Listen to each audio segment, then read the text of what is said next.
morning to you and welcome to the show. This is Newday, Saturday edition. We're live on TV3, also live on 3FM 92.7, and we're streaming live online at 3news.com, also on our Facebook page, TV3 Ghana. It is the 13th day of October 2018, and we are happy to be here to discuss issues of national importance, and this is what we like to do most. Today on the show, we have a lot of issues coming up. We will be looking at the attack on the Minister of State and an MP by a group, pro-NPP vigilante group.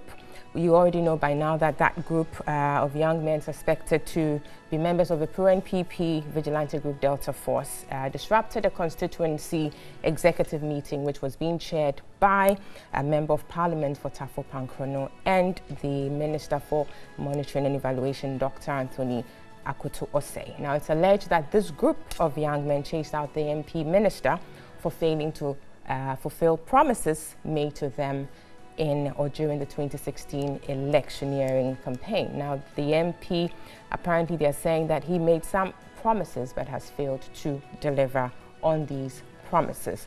We shall be looking at this recurrent issue about vigilante groups and the havoc that they are causing to us. How is it that several years after democratization, we still seem to be grappling with issues of lawlessness and the disrespect for the rule of law? The panelists this morning will be looking at this issue. We'll also take a look at the NCCE's dimension to this issue, calling on political parties to disband their vigilante groups. We'll see exactly what the NCCE is saying in this regard. Also up for discussion, we shall be looking at a forum that was organized by Media General, which is the parent company of yours truly, TV3 Network, and many other media houses, which essentially looked at 1 year after the implementation of the free SHS policy. Now, the forum was held under the theme 1 year of free SHS policy, counting the cost and drawing lessons to enhance secondary level education in Ghana. We had a number of speakers on there, including Professor George K.T. Odro.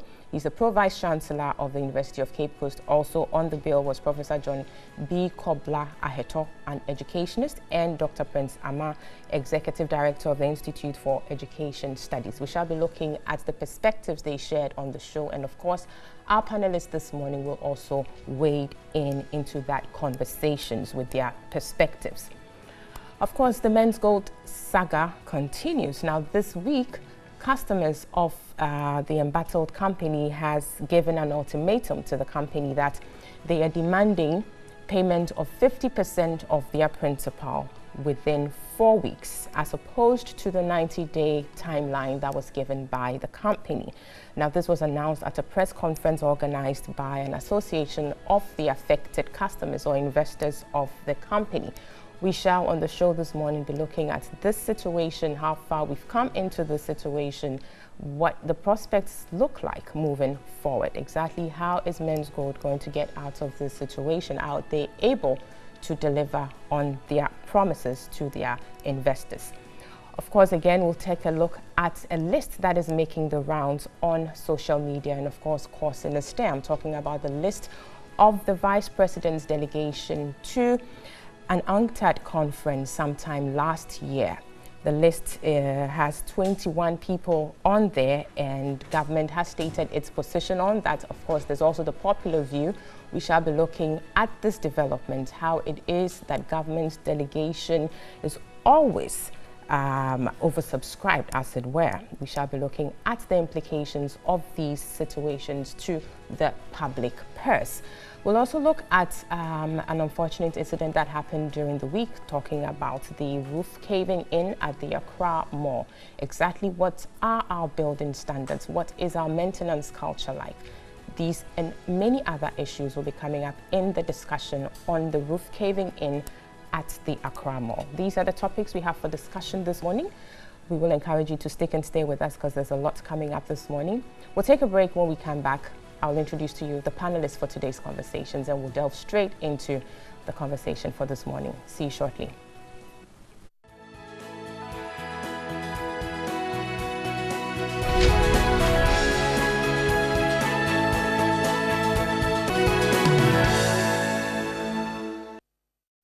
Welcome back. This is Newday Saturday edition live on TV3, also live on 3FM 92.7 and online at 3news.com, also on our Facebook page, TV3 Ghana. I'll introduce a panelist for today's conversation and we'll delve straight into the topics we've outlined for discussion this morning. From my extreme left, we have Mr. Joe Jackson. He is the Chief Operations Officer at Dalex Finance and also he is a political analyst. Next is Mr. Richard Ahiagba. He is the NPP Communications. He's a member of the NPP Communications team. Also, we have Professor Clement Jidonu. He is the president of the Accra Institute of Technology.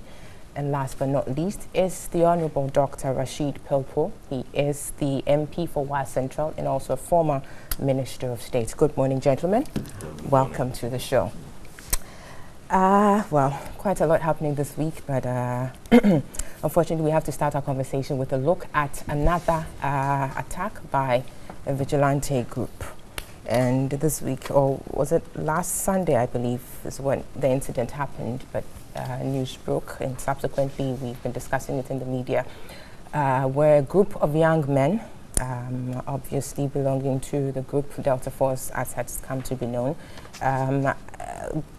got into or stormed a meeting that involved the MP for Tafo Pankrono and the Minister for Monitoring and Evaluation. We actually have the pictures or the video showing right now, to disrupt a constituency executive meeting where the minister had to be, whisked from their attacks or their, target. Now we are asking questions about these recurrent incidents of vigilante group attacks. When is it going to end? Is it ever going to end? And why do we find ourselves where we are? Clearly, gentlemen, this is a law enforcement issue, in as much as it is a political issue. Mr. Jackson, I'll start with you on this one. On this show, we've talked about this severally, but it seems we still have to grapple with this. Good morning, Abla. Good morning. And good morning. Somebody told me that if I was a politician, or I'll say hello to my constituents. and yesterday I was told, next time you come, say hello to the constituents you have. So I'm saying hello to my mobile 81 year group there. I promised them that I'll give them a so that's your constituents. Those are my constituents. constituents. That's fine. But before you go to make your submission, we'll take a listen to the chairman of the NCCE, who in the week had some comments to make in the wake of this incident. So let's take a listen and I come back to you, Mr. Jackson. This for us is a national crisis. The security agencies must hasten investigations into the latest incident and bring the deviants to book. Political party stalwarts must also call their members to order and remind them that no individual or group of persons can hold the country to ransom under the guise of political party vigilantism. So yeah, that was the NCC chairperson making some comments known there in the wake of the incident that happened over the weekend, I believe last Sunday. Back to you, yes, Mr. Jackson. I wish I could agree fully with her and call it a national crisis and call it a legal issue. But that's too simple. That's really, really too simple. If you and we've had occasion to speak to some of these so-called vigilantes. Who are they? They're people who feel that when in the run-up to elections, the politicians made them several promises. Some of them feel that they put their lives at risk for the party in power. They feel that you asked me to protect a ballot box in some incidents ago. Somebody said, I actually had to lead the politicians into the Volta region and risk being stoned, etc. It was a difficult time for me. They made several promises. Key amongst them were jobs. These guys are looking for jobs. And then after that, nothing happens. It's But what do you say to the issue that was raised by the Delta Force, the leader, that no promises were made to them? He actually, that's what he said. Well, that's not to say that even if the promises were made, that would make it justified. But I'm just saying we're not saying that. But the point is that it's too. Listen, you have an issue that it's not just a matter of take them and dump them in jail. It's not that simple. What you're seeing is a reaction of people who don't have jobs, people who feel marginalized, people who feel as if they've been left out, despite and they feel used, and their anger and frustration is coming out in a manner in which we will condemn. But it's too simple to say condemn it and throw them into jail. And I take issue even with the NPP. That the response cannot be throw them into jail. The response has to be that the party will engage with them and will find out ways to let out the frustration, etc. But you can't. I've heard some of the communicators come and say we are the legal party, we will throw them into jail. That's ridiculous. But I mean, clearly their actions are contrary to law. I agree. The law needs to take its course. The law needs to take its course. But listen, you made me a promise. I feel frustrated. I feel marginalized. And so, unfortunately, I take the law into my hands. Should it be condemned unequivocally? Sorry. No. It should be condemned. But listen, you're not going to, listen, so long as they feel frustrated, we're going to get incidents. Remember, your question was, how are we going to stop this? We're not going to stop this by throwing them into jail. In fact, the more you throw them into jail, the more they will feel used and the more they'll feel they don't have any recourse. What we should see is a systematic process of engagement, which says that, listen, these guys may have genuine grievances. How do we engage? How do we make sure that it doesn't happen? Listen, in Nigeria, we had the boys in the creeks. There was a source of, they had to be engaged. We're not saying that they're not doing something illegal, but we're saying that we want to solve the problem. And the problem won't be solved by throwing them into jail, which are already congested, which will make proper criminals out of them. Let's see proper engagement. Very well. Very well. Let me come to you, Richard, here. Parties, Mr. Jackson is talking about the fact that you need to engage these people. Clearly, these are pro-NPP vigilante groups, no two ways about it. Is there any plans of the party, in terms of engaging them, as Mr. Jackson is suggesting, to get them to understand how the processes, work? That yes, we may have promised you, but it's not automatic. The leader of the Delta Force says no promises were made. But before this incident, we have heard, or we did hear, of promises being made, and that's why they took to certain actions in the past, which, of course, I mean, if we go back to list them, it would include the storming the premises of the law court. I mean, doing the unthinkable. So what exactly is the party doing in this regard to stem the tide? Or maybe it's not going to stem the tide, because right now it's gone out of hand. Clearly, it's reached bizarre proportions at this point. Well, good morning, and my senior brother here started, so I guess I'll continue in greeting my constituents as well. I want to say a very good morning to my chairman, Samuel Halligan, in Ketu South, and my hardworking MC, Elliot Agbono. In Ketu South, we are dreaming a new dream, and that dream is to take down the NDC's dominance over there, because we feel that a time has come for us to really give opportunity to our people, which has been denied them by continual occupation of the seats there and all the votes there by the NDC. So I agree with them this morning. Let's continue to work hard to achieve that common dream of growing the MPP in Ketu South. But on the subject, I think we're discussing this based on what just happened in Kumasi with respect to the Minister for Monitoring and Evaluation. But of course, there's also a historical antecedent to that. Yeah, that's well publicized. So I want to locate the discussion where it started, or which one we're actually focused on now. The question here is, what was the event? The event that was taking place is a constituency executive meeting. And these individuals, by and large, were members of that constituency, so that they have reason to be at that event. They were participating or went there to participate in a constituency engagement, and things perhaps went out of hand. So this is not a system-wide issue we're talking about. I'm trying to situate the argument properly.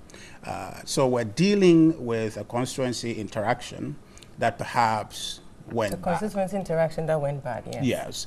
Yes. So let's position it there. Now, if we're talking about promise, your interjection of the Ashanti regional organizer, I think Laji Bamba, saying that the party did not give them any promise, it is true to that extent, but what was happening at that meeting was people, I think their claims were that they supported the particular individual in running for his seat as an MP, you understand? So obviously they have a local interest which they were there to address. But clearly they addressed it in a way that, yes, well, that part of it we all know, exactly. Yes. And that's why I'm asking, what is the party doing to deal with the situation? Because clearly this is a blot on this government's performance or administration so far. Yes. Several incidents. I mean, you can talk about they going to attack, assault public officers, locking them up, Locking up premises.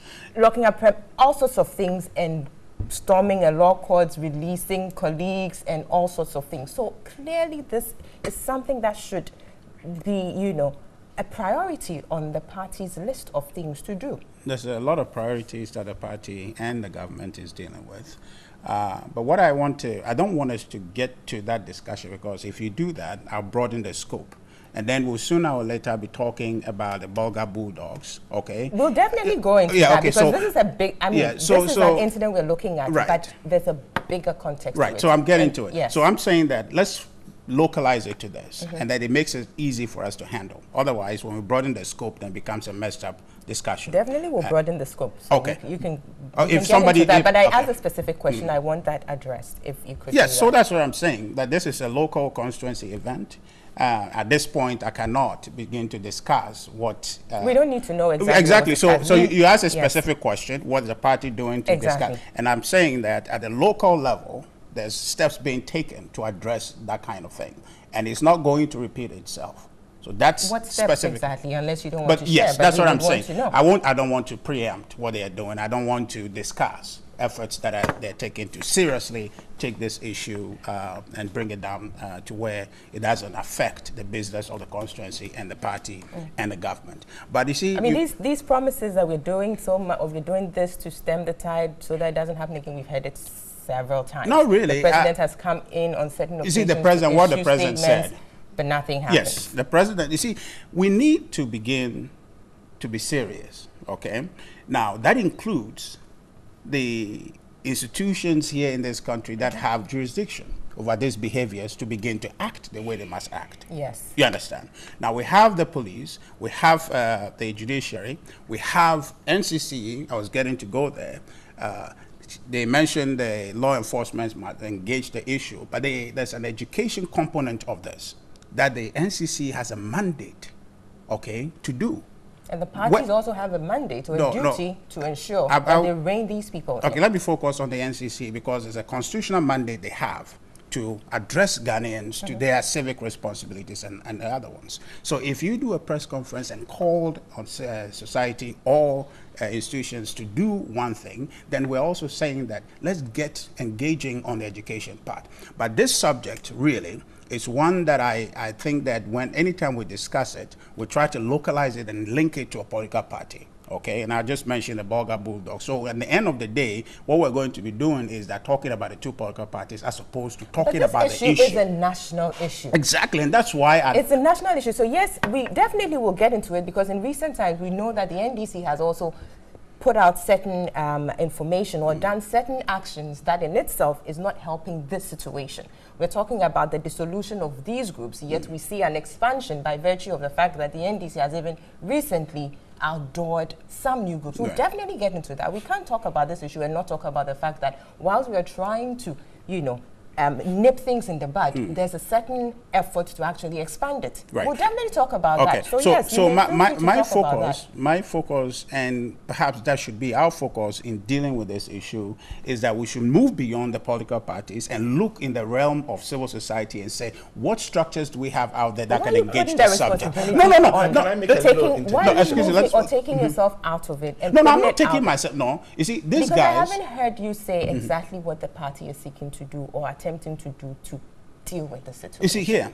Now let me make reference to something here, which I mean in my research ahead of the show I came across in terms of a statement that was made by the first Ashanti Regional Chairman of the NPP, Mr. Kwabena Century. Now I'm quoting him. I mean, if where I got this from is, I mean, putting out something else, then that's it. But otherwise, I want to believe that it's the truth. It was on one of the online portals. It says, "We want every member of the NPP to understand that the party henceforth," and that's the catchphrase for catchword, henceforth, will not entertain hooliganism. Clearly speaking to me that in the past or hitherto, the party had endorsed hooliganism, and perhaps that is why we find ourselves where we are. No.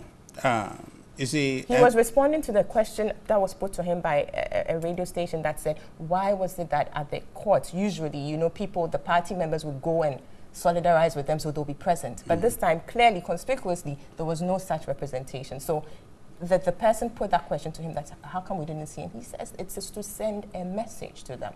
So for me, what I'm getting is that in the past, there has been that attempt to, still deal with such people with kids' gloves. Yeah. No, you see, you are deriving from what he said, and that may not be his position. He's just stating a fact. But the point is this, NPP as a party would never, this should be obvious to everyone, that we will not endorse that kind of behavior. Now, the unfortunate thing, which is why you are having us talk about this, is that the Delta Force somehow are NPP members. They are not an MPP, no, they are MPP members. Somehow refers to the grouping of them, that is not a party formation.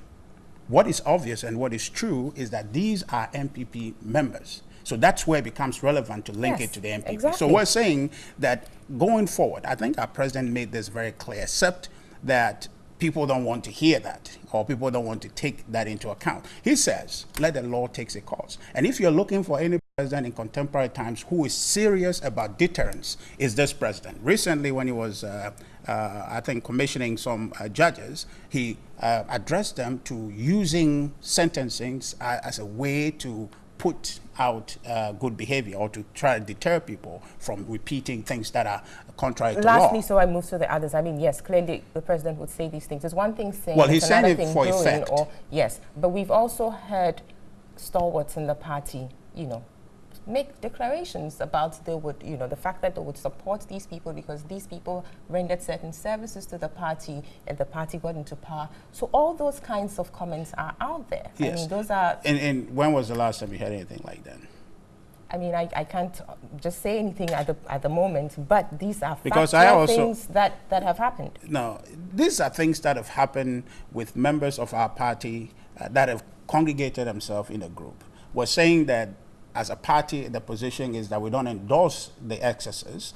We are interested in making sure we continue to behave as good citizens and corporate organizations here in this country, playing our political goal, our political roles to help advance Ghana. That's the objective of the NPP. And any of these things, I am saying that it should not be a conversation focused on NPP, neither should it be focused on NDC. We should look at a situation where we, as a society, we are dealing with that issue. And I'm sure if you have a child and your child misbehaves, they're not going to be talking about you. Even if they say so, they'll focus on the child at the end of the day. So what we're saying is that when there's a misconduct, let's use the systems we have to address them. That's how we have to do it. Unfortunately, the systems to address them are in themselves I don't know. Don't if commit it's yourself. ineffective. The point is, the police have in the past had cause to complain about political influence in dealing with these kinds of situations. And that is a fact. And I'd want to turn to Mr. Professor Jidonu to address that. I'll definitely come back to you. No, I just want to correct a thing you made here. You see, the police cannot complain.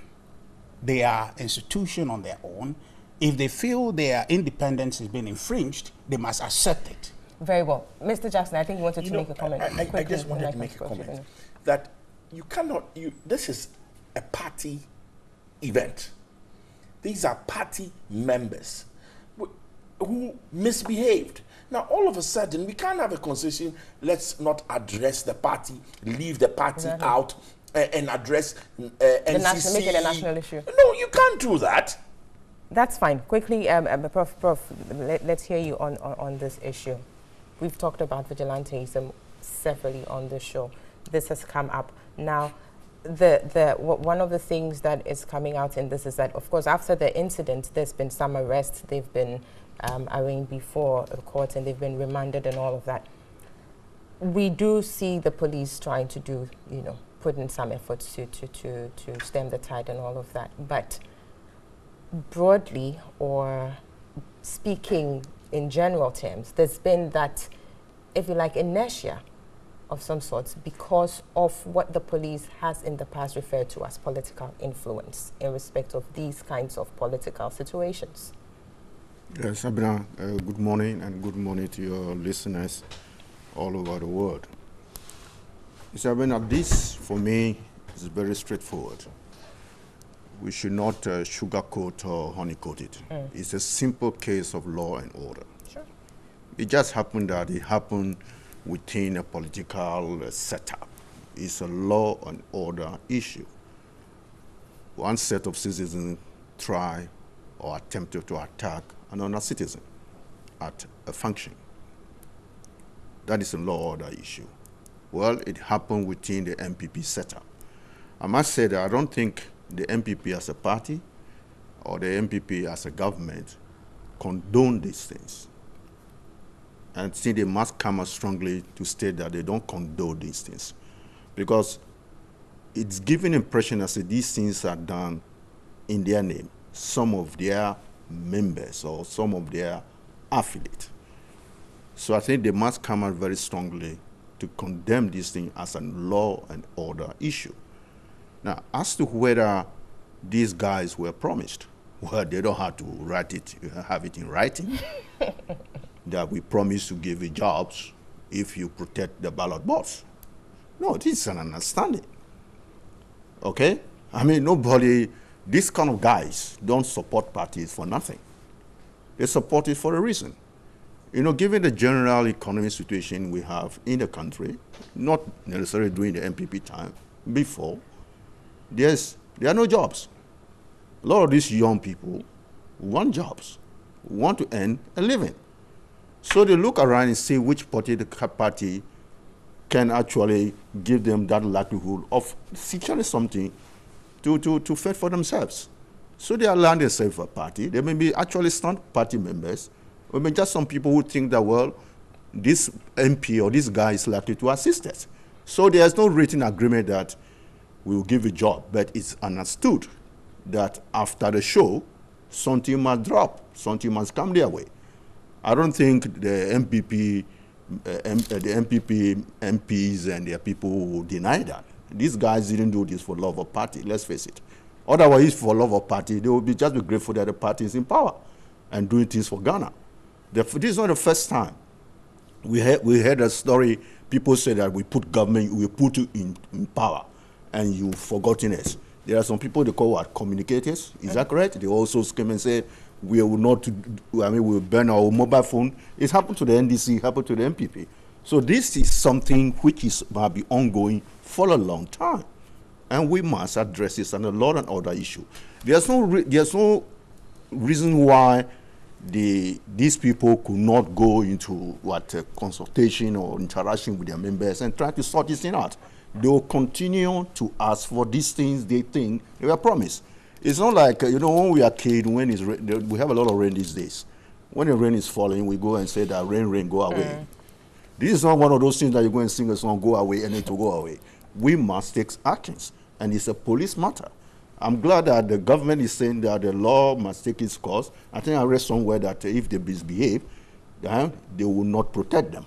Yeah, that's a good thing. But for me, it's a law and order issue, and I think the government must come out strongly and do something about it. And they can also do something internally. But if you say, sorry to cut you, if you say it's a law and order issue, so that it's an issue of the law enforcement agencies, and we seem to be grappling with this issue for a long time, then that means that the law enforcement agencies are failing. Is that it? Well, not necessarily failing. It may mean that they are addressing it, but it is not very effective. I mean, we don't see a lot of people being jailed, a lot of people being prosecuted here and there. We don't see a lot of that happening. Yes, so but I think that we all see things. When we see things, we see things. We all see things happening over and over. There's a lot of jobless young people out there, okay, who are learning to political party in the event that if their people come into power, they will give them something. You don't have to promise them. It's understood. So I think this will continue to happen. The police effort is important, but the pressure out there, you see the same push issue which I keep talking about. There's a push out there for them to get something out of this. And these people have been in power for what? Almost getting to about 2 years. Is that correct if I got myself right? Which means that they say that, I mean, the promise, we waited for a while, it's not coming, but that's not justified. But I think this thing, we have not seen the end of it yet, unless the party puts some structures in place to try to see how they can accommodate these people. I don't think that they should give them job that doesn't exist. In the question, when they want job, what kind of job that we're talking about? Are they qualified for the type of jobs which are available? There are some jobs now we don't have people. We don't have people to do them. Are they qualified to do that? Probably some type of job they are talking about. But to say that they will not promise anything is not true. I think it's a push coming from below. They have been in power for some time now. They have been given some indication that something will come through, and they think that things are not coming through. They will continue to push. Of course, the police will be doing their work, but they're also pushing from the other side that we want what we think you promise. And I must say, this is not only an MPP issue. It's a general issue. NDC also said what?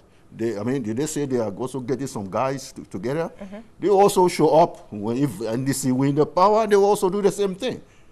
This is the nature of how these things run. And I think the government must come out strongly. Say, look, guys, if you do this, we will make sure that the law takes its course. And they must give the police all the latitude in order to prosecute these people. As to whether the thing happened at the party premises, of course, if it happened at private premises, it's none of our business as citizens. It should have stayed there. Because it came out, you see what is happening.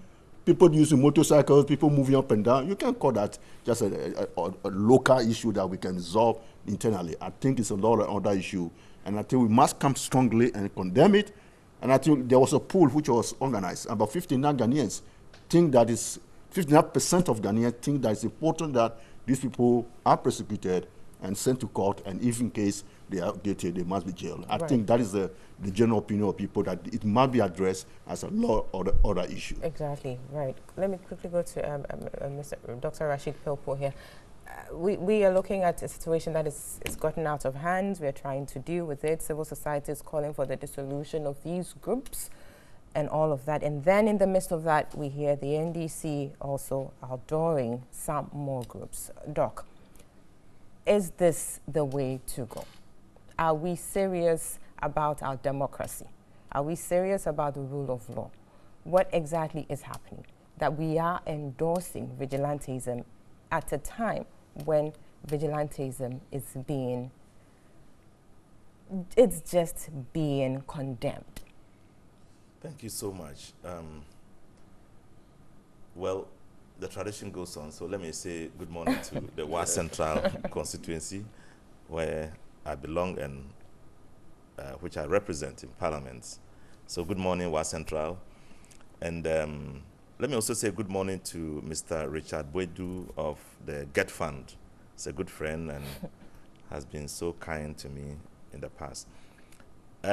Essentially, I'm very, very, very unhappy about even the discussions we are having here.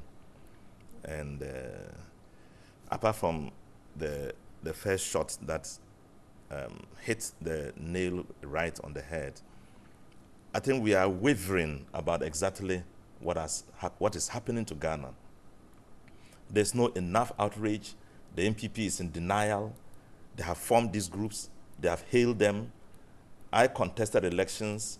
In the last elections, there was no single NDC vigilante group that was in operation. In my constituency, at the very last moment when they were going to count one single box, which would have determined the fate of who was going to be elected, 30 motorbikes ran to the place in black macho men, or at least close to that figure. And my people kept calling me, no single person of our security is here. Please come and help us. We don't know what to do. These guys are preventing them. Even to put on lights to count the thing. They said no lights. And you don't know what to do. We're hurt. We couldn't respond. The frightening thing is that the NPP is denying that it is their group. Yabuabin, their spokesperson, communications director, is heard saying that these are not our people. We don't know who they are. They said he says the party did not form the groups. That's not to it. say they are They not don't their know people. them. They didn't That's what they are form saying. the groups. What? That is, it That's amounts to different. saying the party has nothing to do with them. I think It was in the vein of a discussion about the dissolution. So he says they didn't form the group, so they cannot dissolve. What dishonesty? What kind of dishonest response is this?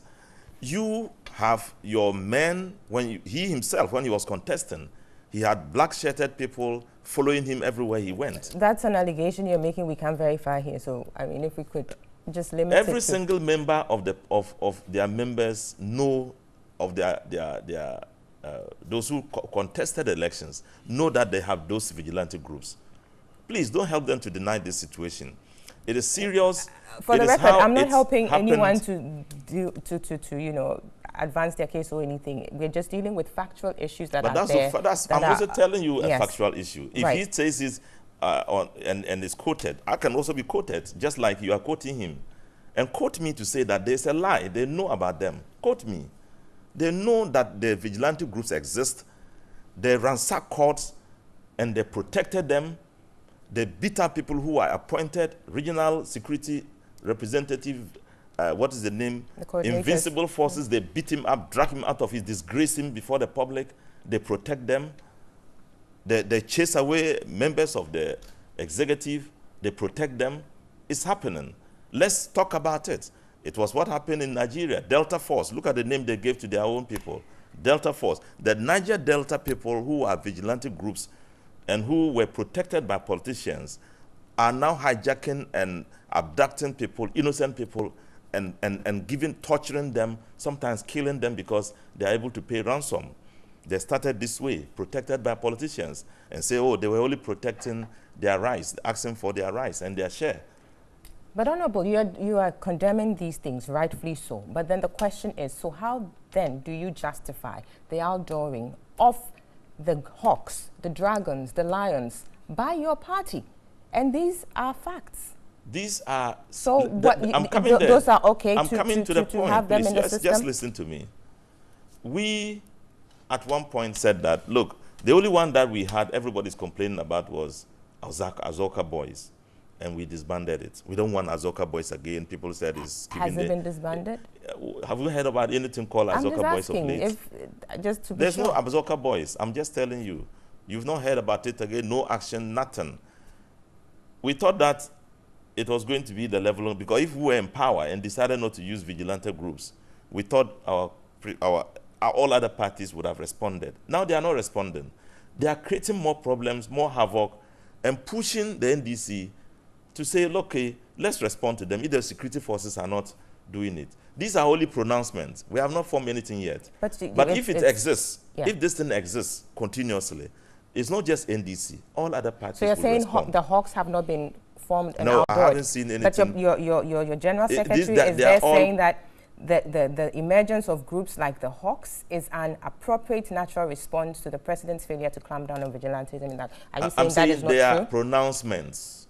there are pronouncements made. You can't find any group there saying. No, but he's saying that the emergence of that's groups what I'm like saying. the Hawks. It's still a pronouncement. So you mean there are no groups? There are no there's groups no group called the Hawks. No. So your general secretary was putting out a falsehood. No, you are it? misquoting him. I'm saying that. I'm not misquoting him. I'm this saying is a statement that that is a pronouncement that such an emergent, such groups would emerge if you don't take care of, if the security forces but I mean, don't ensure that. Respectfully, Honorable, this is English. He says the emergence of groups like the Hawks is a natural or is an appropriate natural response. He's not saying that the But possible emergence, they are there. The emergence, have you seen them? Have you met anybody called himself? I'm just, it's but I'm his words I'm also explaining using. to you. I'm explaining to you what that means. You see, they are standby issues. It's not just the Hawks. People are thinking about also responding to what the MPP is doing. But you see, I think this is why we are where we are at. It's okay if it's from outside. It's not okay at all. So, but why are it's you not condemning the creation of the Hawks, which according to the general secretary... Have you seen anybody called the Hawks? I'm saying that I was sitting somewhere minding my business, and then your general secretary decided to speak and say this. I mean, if he speaks, it's not for me to go and look to verify. So can I he explain? Is saying... I'm saying to you that if this thing continues, things like the Hawks will come. And he's telling you that the emergence of such, those are pronouncements made yet. You haven't got concretely people on the ground and say, we are the Hawks, we are going to protect this, that. They will emerge if the police and the security forces fail. If law enforcement fails, they are going to happen. They will definitely happen because we can't have one group of Ghanaians terrorizing everybody and then the security forces are looking on. You will see people, such forces emerge. And the emergence of such forces will be a response to the MPP. Very well. I'm saying also that the citizens of Ghana must show enough outrage. They should show enough anger against the emergence of such groups. How should that be manifested? We want to see them in the media. We want to see the groups demonstrating against it. We want to see the fact that people know law enforcement agencies who are not treating this thing with all the seriousness, being urged by the people to treat them seriously, and we want to see political parties who insist in keeping them punished by the people. We cannot have a country where our democracy is threatened by few people who, just because they have muzzles, will go out there and disturb everybody and disturb the system. We cannot tolerate it. Not at all. We can't tolerate that. Quickly, Mr. Jackson, your reaction to this. We're trying to deal with the situation. Until you confront the issue or until you call a spade and establish that this is a problem, how do you even resolve it? But, sometimes it's hard to believe two political parties. It's really hard to believe them.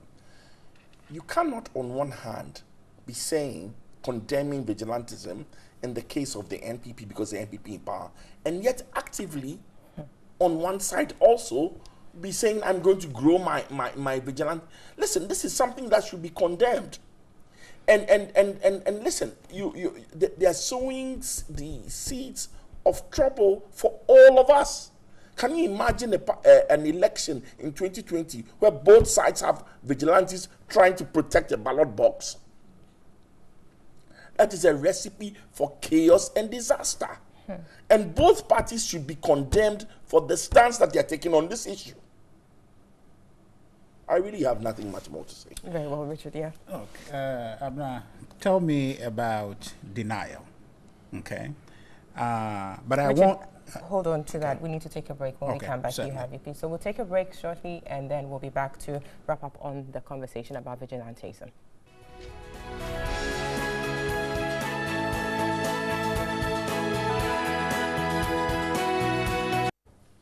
Welcome back. You're still watching and listening to Newday Saturday edition live on TV3, also live on 3FM 92.7 and online at 3news.com.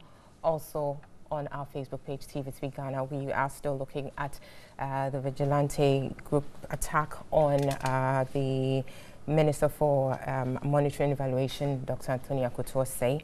Indeed, we're situating it within the bigger context of events, similar events that have happened in the past. We're trying to understand exactly why we are where we are and what the prospects are for our democracy in terms of moving forward, dealing decisively with this rather disturbing phenomenon that is with us.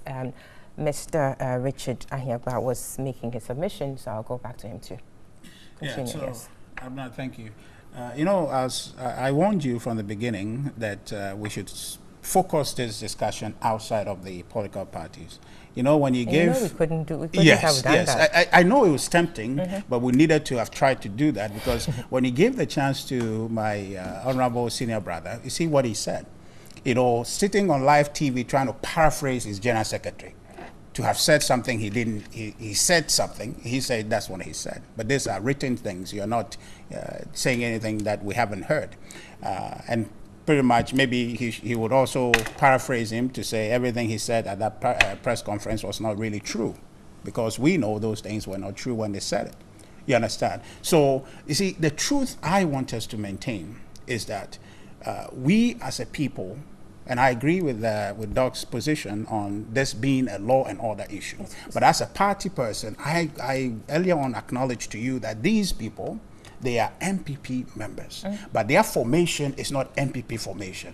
And the president from the onset mentioned that, look, let the law take its course. And moving further to advocate for deterrence in sentencing. So it is clear that as a party, as a government, our position is clear that everybody must comport within the bounds of the law. Anything beyond that is punishable. And that's what I am saying today.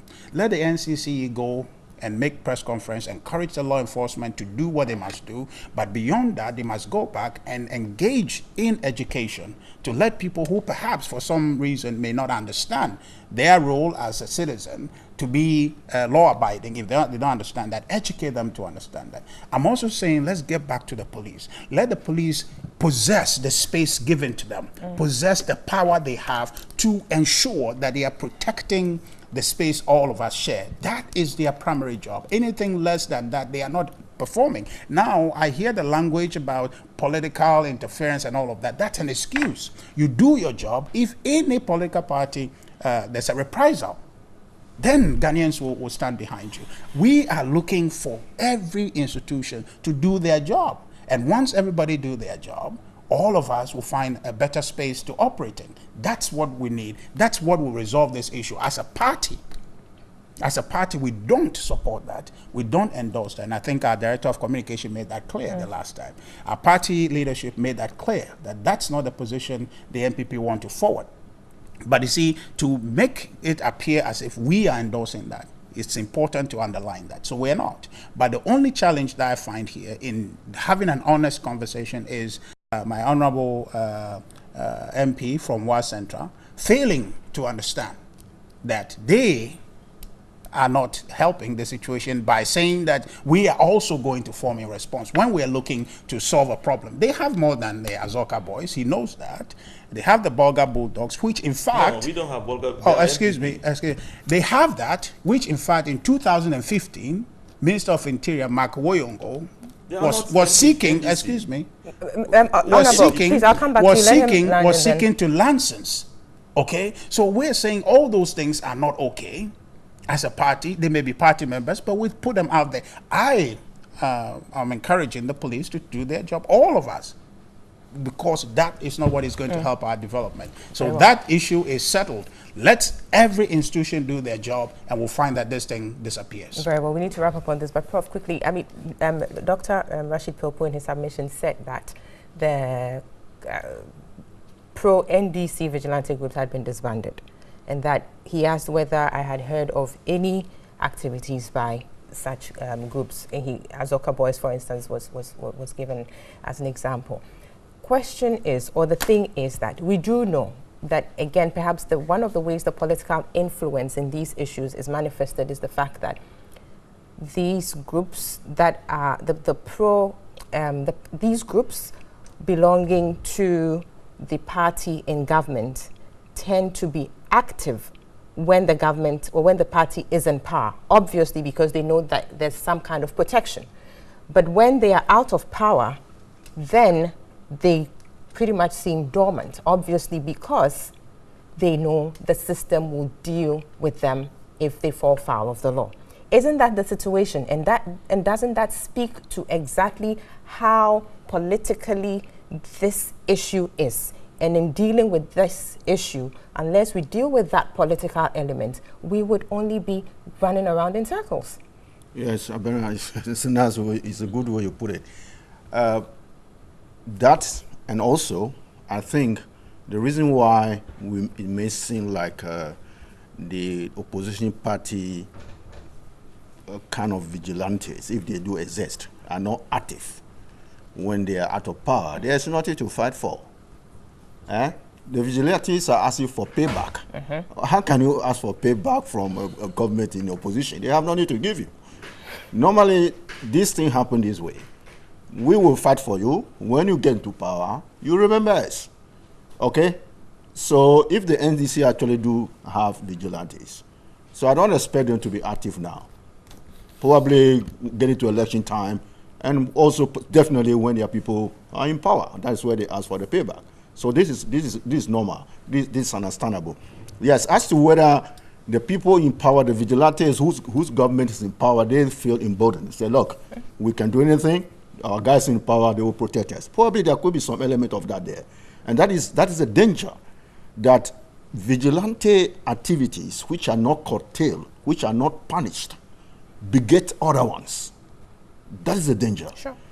Okay? If these guys, these Delta Force members, okay, discover that, well, the other guys in other regions did that, nothing happened, it also emboldened them to do more. Now the NDC is also saying, by the way, if you guys continue and we find out that the police are not protecting them, we also get our boys. So one beget the other until we reach a situation that you cannot be able to contain. Now, we have not reached that situation yet. I like the point that Honorable made, the Delta State area. When politicians start these things, after some time they cannot contain it. Yeah. It becomes too big for them to handle, and then they let it loose. So we hope we don't reach that situation, because I think because the president spoke against this, the party, an APP party, spoke against it. How come it's still happening? They never condone it. They spoke against, probably not strongly. Okay? But how come it is still happening? It may be something they have let out of the bag and it's difficult to contain. And that is a danger. So it's something that we must look at it very carefully. That if certainly these people are members of the party, your party leadership say, look, we don't condone this. You are embarrassing us. We are in power. We are law and order party. Don't do this. Let's sort this internally. And you continue to do it. But quickly, please touch Yes. on the NDC's position, which is that I have here a quotation from the General Secretary. Honorable Pilpo may have a different interpretation to it, but this is something that is on a credible news portal online. It says that we wish to emphasize our readiness to order the disbandment of these groups, indicating that indeed these groups exist, not that they are yet to be created, provided and only if President Akufo-Addo shows signs of readiness to protect the lives and property of our members by disarming and disbanding the NPP's numerous vigilante groups. Is this a responsible position to be taken by the largest opposition party?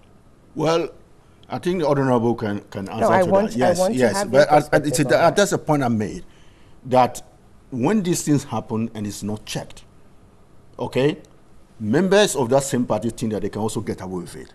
The opposition can also say, look, if you guys are doing it, we can also counter it. But is that the best But of thing course, to do? certainly it's not the best thing to do. Certainly it's not the best thing to do. Okay? Are we solving the problem, or we are raising in reverse? We're not solving the problem. But at the end of the day, I think these vigilantes will always be part of our political system. Okay? Because of the poverty, the joblessness. Okay? A lot of young people don't know what to do, and then they land themselves with these parties in the hope that they will get something. That is a fact. Okay? Now, unless we actually find a way to address it, and make sure that this thing, when it happens, we condemn it, we do something about it so that it doesn't bleed more of those things. Yes, I don't think the NDC's position that we may also react by forming our own vigilante groups. Certainly that is not a good way to do it. They can still react by saying, look, you guys must stop this and attack it and object to it in a very vigorous way. Not by saying that we can also do it too. We can also do it if that's what they're talking about. Certainly that doesn't solve the problem. That point is not only an MPP issue, it's not only an NDC issue, it's a national issue. That these young people will always be around, they're not going to go away, and we must find a way to contain it. And one of the ways to do that is to prosecute this case in a vigorous way, condemn it, okay, and then the parties themselves call their people to order if they can, because look as if the MPP, for all the things they say that we don't condone this, look as if they are guys. They may not be members of the party, they may not have formed they say they are members of the party. Well, their communication director said that we didn't form them. We didn't form them, but that doesn't mean they are not members of the party. Very good. So if they are members of the party, they must find a way to call them to book. They must do that. Now, if they tell us that they are finding it difficult to call them to book, then we have a bigger problem. Sure. Definitely a monster has been created. Honorable Popo, your last words on this. Yeah, I want to state emphatically that there were no vigilante groups on the NDC side during the last elections. I think that is for the people to decide. And there are discerning viewers and listeners out there, so they can make that Yes, so you don't need to even mention that. They are hearing me. You have Delta Force, which doesn't belong to us. You have Bolgantanga Bulldogs, which doesn't belong to us. You have the Kandahar Boys, which doesn't belong. You have the Invincible Forces, which don't belong to us. These are all MPP vigilante groups. I want to state it clearly. In Dr. Joe Otten Ejay, in the elections, was beaten up. The former minister for energy was beaten up in Kumasi, and members of our polling agents at various places in Kumasi were virtually sacked out of the place. You couldn't just stay there, and they did whatever they wanted by vigilante groups. Vigilante groups were trained, purposely trained in this country by people from South Africa. They were trained, and we know that they were trained. The personnel who were brought from South Africa were found during John Mama's time, some people were of the opinion that they should have been prosecuted, but they simply deported them. That is the challenge we have now. They were purposely trained, equipped to guard them and to do what they are doing now. It is just simply because the force is now turned on them, themselves, and that's what we are hearing. When the force was turned on the NDC during the elections, people were beaten, molested, nobody heard about it. And one of the challenges that we had, and let me just salute and pay tribute to President Atta Mills and former late President Atta Mills and former President John Mahama, who took a firm decision that we didn't need those vigilante groups. And they were one of the reasons people are now blaming them for our defeat. They said that we didn't allow people to go out to fight, and so we were defeated. But the truth is that we don't need vigilante groups. We are in a democracy. We are modeling our democracy after certain older democracies. They didn't use the vigilante groups to win elections. And I think also that in the end, the government must show enough commitment and demonstrate enough courage to disband these people who they say are their members, but because they don't form them, they can't control. That's unacceptable. Very well. You are giving the whole state to manage. No criminal, nobody who obstructs the course of justice should be allowed to go free. And nobody should be beyond the control of the law, the long arm of the law. So please make sure you control them. Don't allow us to say because you are not controlling them, we are going to have ours. Because in doing so, we are going to compound the problem. We will not tolerate it, and it shouldn't happen. Very well. And the last thing is that you are talking about the police enforcement, that the police should enforce. I heard my good friend Richard talking about the fact that the police can go ahead and enforce. It doesn't matter this, that. No, it matters. Even teachers, head teachers who take very harmless decisions have been dismissed, some transferred. Police will arrest people, somebody will sit in his office and say, release them, and they cannot release, and they will insist that they will prosecute them. They will sack them. Oh. We know about the the fact that this is the kind of thing that is happening in MPP.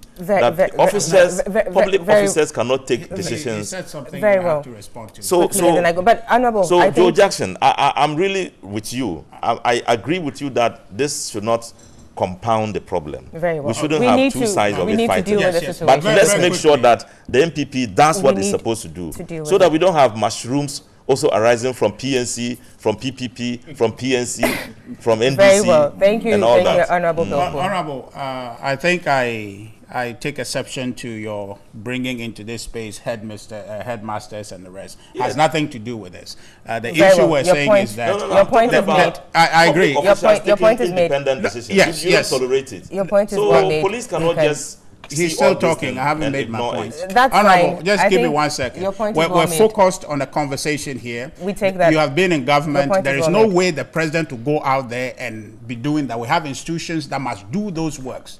If He's in all of charge. us are That's encouraging, yes, those institutions. If the Let's president, just hope excuse me, institutions would if the work president, and yes, they would be so he independent must enough be advised that to that's how it work. works. He's That's been in what it government is. before. That's he knows fine, that's not Richard. how it's supposed to. That what he's prescribing for us to do. Thank you. So let's Honorable, use the that's structure. fine. Thank you very Let's much. use the We're moving institution. on. Honorable, please. We're I moving agree on. that's how it has to But be the done. We're moving on. Honorable, Nobody thank you expect very the much. president We're to go moving to on the to look offices at and But that's what you're issue saying. about No, men's he's gold. in charge. Gentlemen, please. That's what you're enough. saying. That's Ultimate enough. responsibility lies on him. That's No, enough, Honorable, gentlemen. you That's can't have fine. your own No, set of facts. government. Please, it's okay. We're moving on. He's We the are one done saying it. with the Tell him. vigilantism discussion. We're Thank moving you. on now to look at another very important issue which has to do with people and their money. Investments made by customers of men's gold and the issues that have come subsequent to that. We know what has happened with regards to the Securities and Exchanges Commission and the directives they've given. Now, a group of customers or an association of customers of men's gold this week issued an ultimatum to the company that they want their at least 50% of their principal sums to be paid to them within 4 weeks. You do remember that Men's Gold had given a timeline of 90 days, 3 months, within which they would make those payments. Question is, what is the way forward? What is going to happen here with this issue? People's money is being locked up in the business of gold trading and all other matters that have come up. Mr. Joe Jackson, this is your territory. Yes. I believe we do have a soundbite that we would want to listen to set the tone for this conversation. Let's take a listen to that and then I return to the panel. Members of aggrieved traders of men's gold is therefore giving them 4 weeks per their stipulated time to pay 50% of the total value of gold traded to all customers and pay the rest of that remaining amount until the 90 days are due. Men's Gold's approach smacks of irresponsibility and insensitivity to the plight of its clients who have stood by them in these hard times. Men's Gold, in addition to relinquishing its obligation to regularize its operations, has also dislodged its responsibility to its clients and resorted to imposing ridiculous and hardly coherent directives on its powerless clients. So that was a spokesperson of the group called Aggrieved Persons of Men's Gold speaking at a press conference earlier on in the week. Obviously, there are some great concerns there that need to be addressed, but how do we do that? I really, I'm sorry, I'm laughing. This is a very serious matter, but I'm laughing because there have been repeated warnings that this men's gold issue looked like a duck, walked like a duck, swam like a duck, and that the returns being paid, everything smacked of a Ponzi scheme. But it hasn't been established as such, though. No, I'm saying but what do we have? One of the key characteristics of a Ponzi scheme is that it needs constant infusions from new members to keep the scheme running. Now, the challenge we have is this. As soon as Men's Gold was asked to stop taking on new contracts, the returns stopped, which was a very bad sign. remember that the regulator didn't say stop trading. He said don't take on new contracts. Now we've had an issue where the regulator the Bank of Ghana first stepped in and said this thing is not right. There is something wrong. It morphed from Men's Bank with a K to Men's Bank with a C, and now gold trading, etc. At that time, these same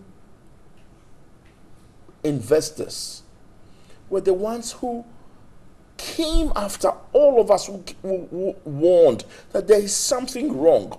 I've been trolled on Twitter. We've had on WhatsApp. People have come and said, so what are we talking about? This company insisted it was operating in the wild, wild west. That it was not subject to any sort of regulation. I say to anybody who has his money, if you have any issue, take it to court. Because otherwise, indications, it is scary that they have unilaterally decided not to pay any returns. They have unilaterally decided that they will pay the principal after some time. I'm saying to you, take it to court. Take it to court, because you've been warned repeatedly by multiple agencies, and now it is coming to a head. Take it to court, open it up, and if there is some, if there's truly trading taking place, take your money out.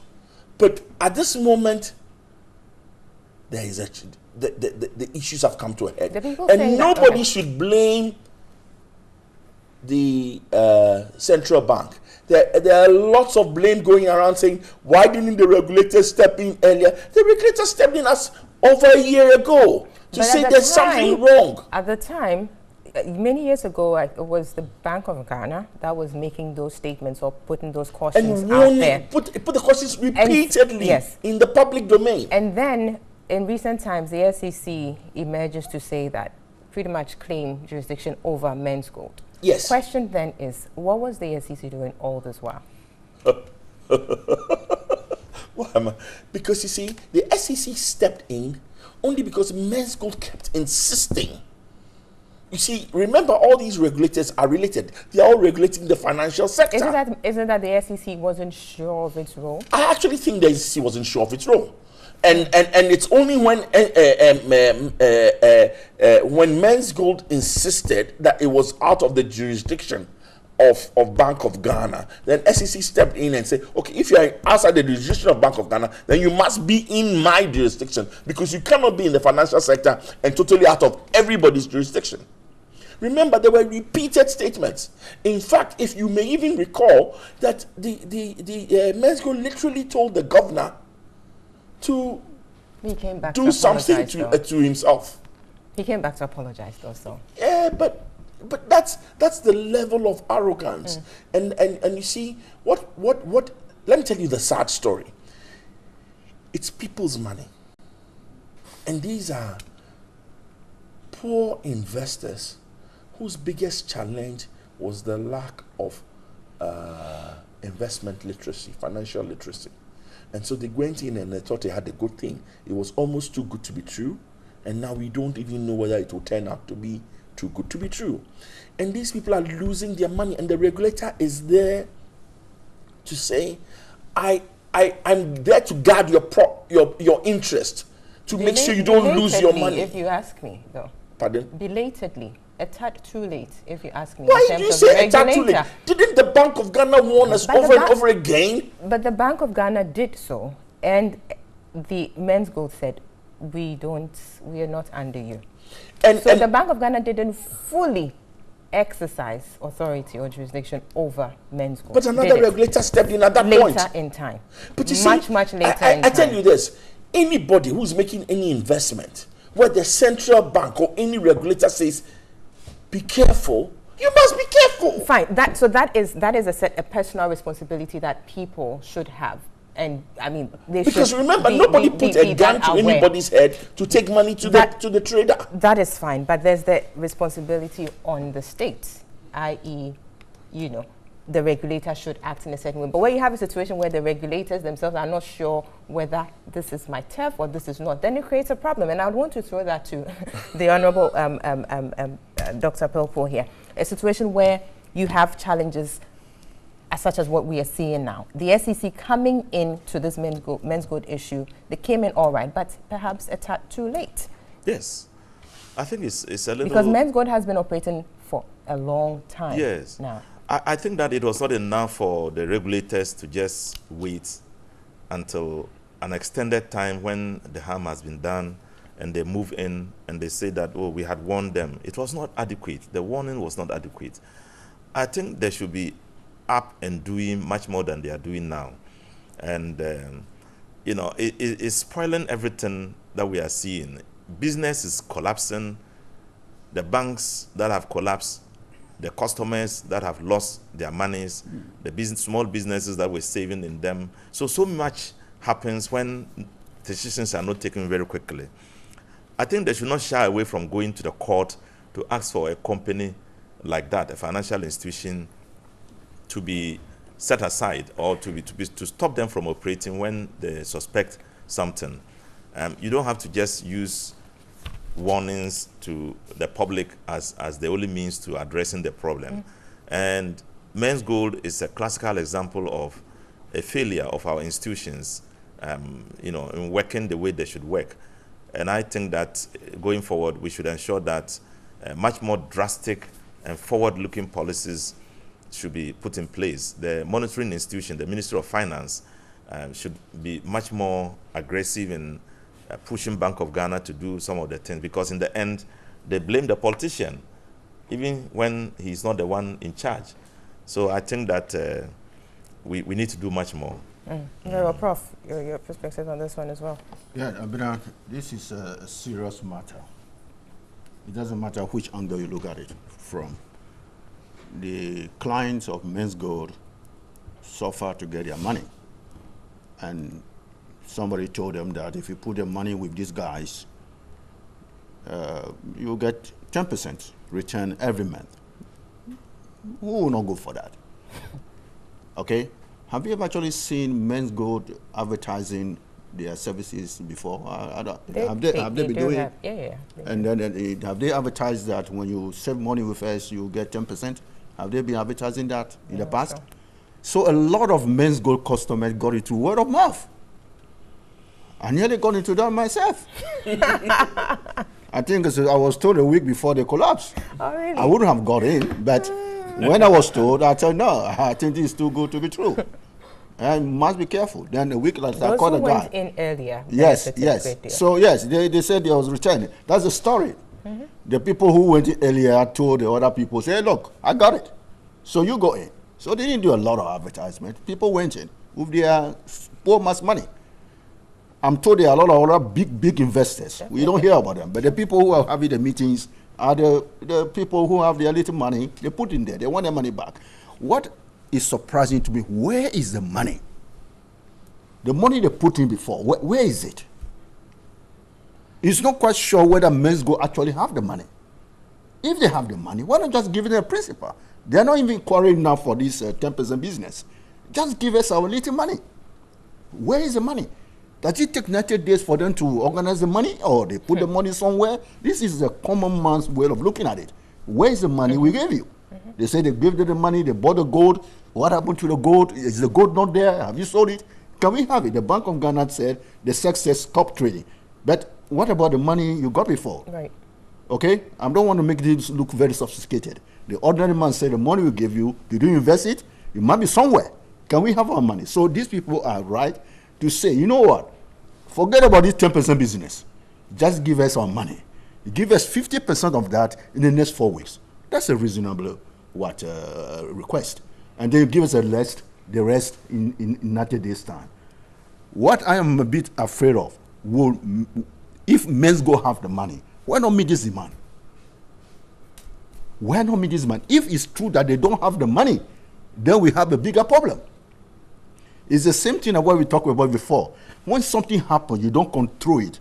You don't face it. It becomes too big that you cannot control anymore. That's the thing we talk about the vigilante. It's the same thing with the men's goal. It had been happening for a long time. Somebody was supposed to watch it. It's not enough to tell us don't go invest in it. It's your job as a regulator to face it. So men's goal, you are breaking the laws. You don't have a right to collect people's money. I don't think we are protected. The regulators didn't do a good job. It's not enough to tell us don't go invest in that. We can get that advice on the internet. Okay, you are the regulator. You should have said, look, we set you there for you to protect us from these kind of people. So I'm not saying that Men's Gold is a bad organization. I'm just saying that the ordinary people say, where is the money? If we have the money, can you pay us? Okay, you are no more trading. We'll talk about that another day. So I think it's very worrying. It's very worrying to hear that Men's Gold is not able to pay even the principal up to now. If you say, well, we need to go through some administrative processing, will it require 90 days to do that in today's technology age?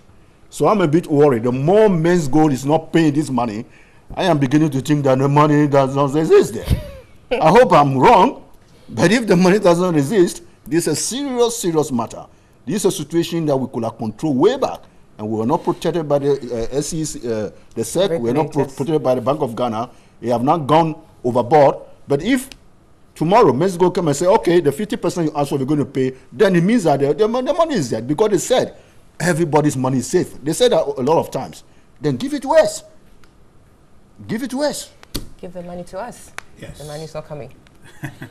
The money should come. You know, the challenge we have with Men's Gold is that they have a thorny edge to themselves. They've threatened everybody, take everybody to court, and somehow these institutions have, they caved in under the threat of taking to court.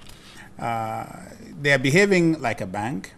They started off letting everybody know they want to be a bank, and they didn't get a proper documentation to be a bank. And now, when the thing has come to a head, they want to be treated as a bank, to be allowed to gradually give people's money to them.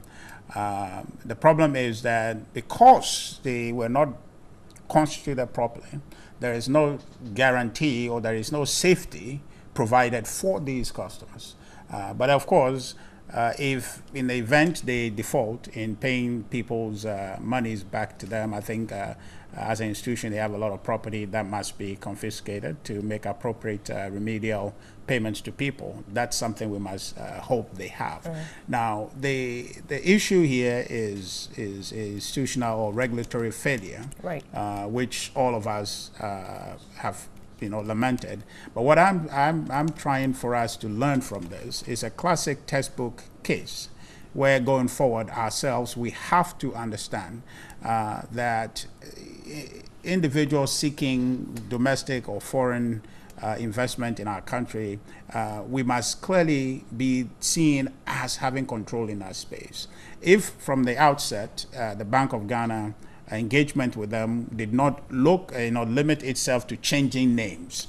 It was whether you change name from Bank K or Bank C, your operations still constitute a character of a bank, and therefore we are not going to allow you to operate that way unless you go through the proper actions to ensure that what operations you're engaged in, it's safe for the people who are going to invest. Because remember, the government and these regulators have responsibility to protect the customers in the marketplace. And so therefore, that should be their focus. And speaking of that, I do remember that sometime, was it May 2018? Yes, this headline about SEC warning the public as it investigates some fund management companies.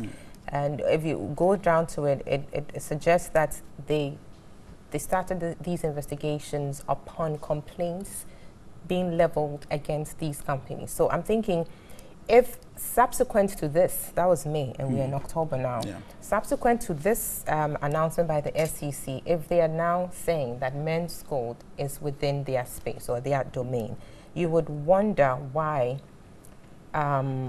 such, perhaps Men's Gold wasn't on this list. Is it that nobody reported or made a complaint against Men's Gold at the time? Because back then, perhaps people were getting their returns, and so there was no need to lodge this complaint, or what? But it still speaks to the fact that the regulators ought to be more proactive. Yes. You see, the Men's Gold, SEC, and Bank of Ghana case is a case of the tail wagging the dog. We needed to have been more assertive.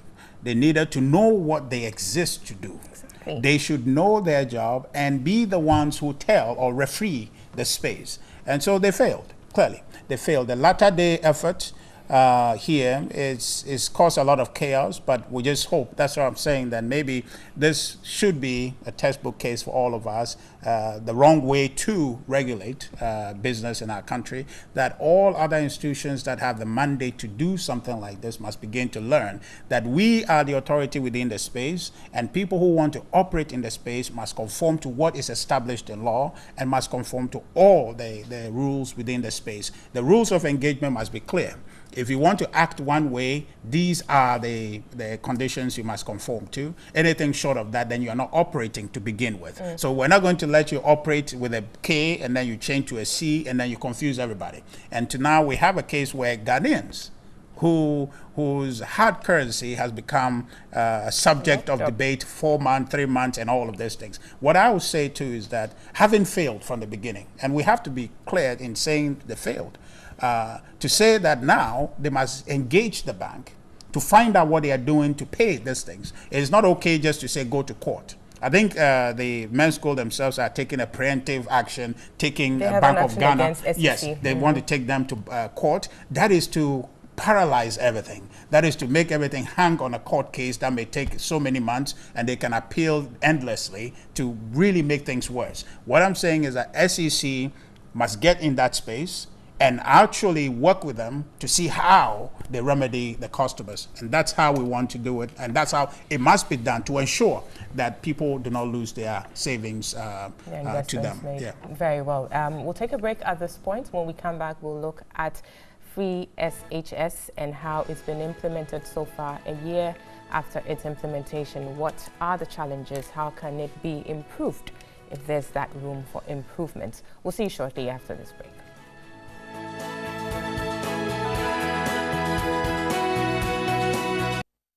Welcome back. You're still watching and listening to New Day, Saturday edition on TV3, also on 3FM 92.7 and online at 3news.com.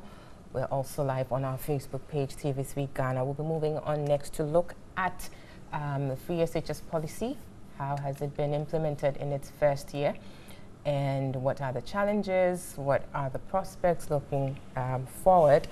We will be looking at this within the context of a public forum that was organized by Media General this week, which looked at the 1 year of the policy's implementation. Speakers at the forum included Professor Aheto and Professor Odro, and there was also Professor Ama. We will be taking some sound bites from these speakers, and then we will return to the panel for their perspectives. We are going to see how the speakers situated the implementation of the policy so far. We'll take a listen and then we will come back. For me, it is unfair that both students in boarding and those in day schools should benefit from free SHS at different levels of cost, when parents of both day and boarding school students pay taxes. This does not assure equity. Kenya, which has been the key reference point for justifying the free SHS implementation, never extended free education to boarding schools. Neither did they adopt the double track system. Kenya's was a free day secondary education program. Cost of boarding is borne by parents. There are some of us who have how things are done, properly done. You plan, you make sure resources are available before you start implementing anything. Education, free education, you either have to be out of your mind to oppose it, or you don't come from a village to know. You'll be surprised. 100 cedis for application fee. That's the reason why some people don't get it further in education. There may be something wrong with the implementation and the timing of the implementation and the scale of the implementation. Defer this for 1 year. Take our time and actually get out of electioneering mode and look at national mood and have a lot of consultations. The deputy speaker asked for the mic and said, quote, "The president is in a hurry." Great. So those were some snippets of the public forum organized by Media General, owners of TV3 and 3FM and many other media houses. Indeed, it was a good forum. We had these perspectives coming from the speakers. You heard Professor Heto and Professor Oduro as well, sharing their thoughts on that. Professor Oduro, among others, argues that although the program has been successful to an extent, there are serious issues with the quality of education provided. He goes on to talk about the fact that it's unfair that both students in boarding and those in day school should benefit from the free SHS at different levels of cost. Many other issues came up. We'll be looking at that. I'll start with you, Richard, here. You heard Professor Heto there saying, he says it would be pretty much, to paraphrase it, would be unthinkable for anyone to oppose free education. Definitely, it's a good venture, but the implementation of it has been the issue. The sustainability of it to ensure quality of education, among others, is the issue. In his perspectives, the program was rushed. It didn't have the consultations that it had to have, with various stakeholders and all. Indeed, those are sentiments that are shared by many people, that let's look at how we can fund it in a sustainable manner, and then perhaps we can roll the program out. But the government says, no, let's go ahead. We don't want to leave any child behind. And this is where we are at now. Currently, we are implementing a double track system in order to deal with the numbers. We know that this year over 100,000 got in. Yeah. Yes. And the first year of implementation, about 90,000. Yes. So we can only imagine that next year's intake would be over 200. Exactly. So infrastructure is indeed an issue, and which has led us to the multiple tracks. So when you hear somebody like Professor Heto say that the program, indeed, Professor Oduro also shared those sentiments as well, the program was rushed. How do you respond to that? We're on a live show, and so whatever we say here that is going out to people, we can't retract. It's life. They hear it, and that's how it is. That's how life is. Okay, life is not lived. You take your chance. You just go out there, you live life, and it's real-time happenings. Okay, there is no second guessing yourself. So when we are running a country, it's also life. I like that analogy. Yes, you're called upon to do things at that material moment that would have implication for the country's future going forward. And so free SHS, I hear the argument. I think it's considerate to listen to that. But when you have a responsibility and you have the understanding that the consultation, the extensive consultation that you want to do, because they didn't advise us for how long that consultation should be. Even if it's 1 year, then we're talking about 90 plus 181 that are going to be home whilst we do consultation. Now, mind you, some 8 years passed, okay? Some people were in office. For that 8 years, let's say even 40,000 every year that has been staying home. You multiply that today, it's a lot of people that have been denied. But and before that, there were some people also who... I'm saying, so you have to cut your losses. You have to get to a point, especially when you have a vision of building a country beyond aid, when you have a vision of making sure. See, we talked about vigilantism and all of that. It's a product of education. It's a product of information. You understand? So you get to a point and you said, our development is inextricably linked to making sure people are informed.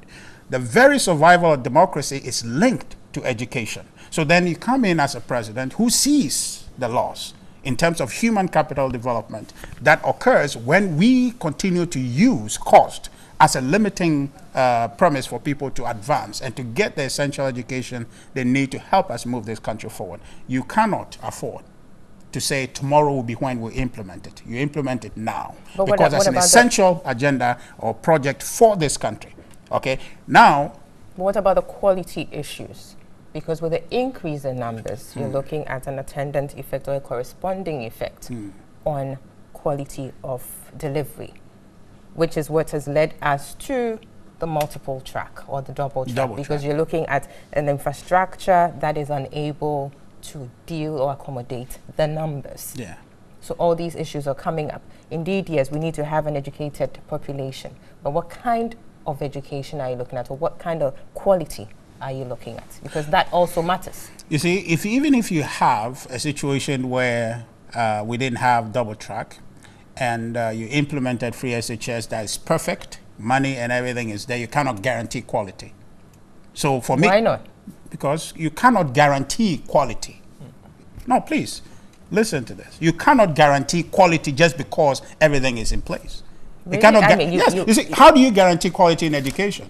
Are you going to force the kids to learn? You provide the environment. No, please. This is National Council. You cannot guarantee. You provide the materials for them to engage, but you cannot say that all these kids are going to get A's. You cannot do that. Exactly. So what is it? A's. Yes. So the fact that a child doesn't get an A doesn't mean a child is not I'm just using that. I can say anything, but what do they mean when they say quality? What do they mean? Maybe they should define that to me. What do they mean? The point is this, that all those things are after the fact discussions. But what we're saying is that what is more substantial is that we have to do the thing. Because if you don't do it, Abraham, how would you know even that you won't get quality? You understand? So we can sit here for years talking about because of quality, let's defer for next year. But there are certain indicators or certain indices that we use to determine, outcomes. But how can you do that before the fact? No, but there's statistics related to teacher-student ratio and all of that, so that even that figure could predetermine certain things. You don't need to actually implement it to know that if you have a class size of about 1,005 with just a teacher lecturing, that would definitely lead to poor performance of students or have an effect in that regard. I mean, you don't need to actually implement the program to know that that kind of numbers will lead to a certain outcome.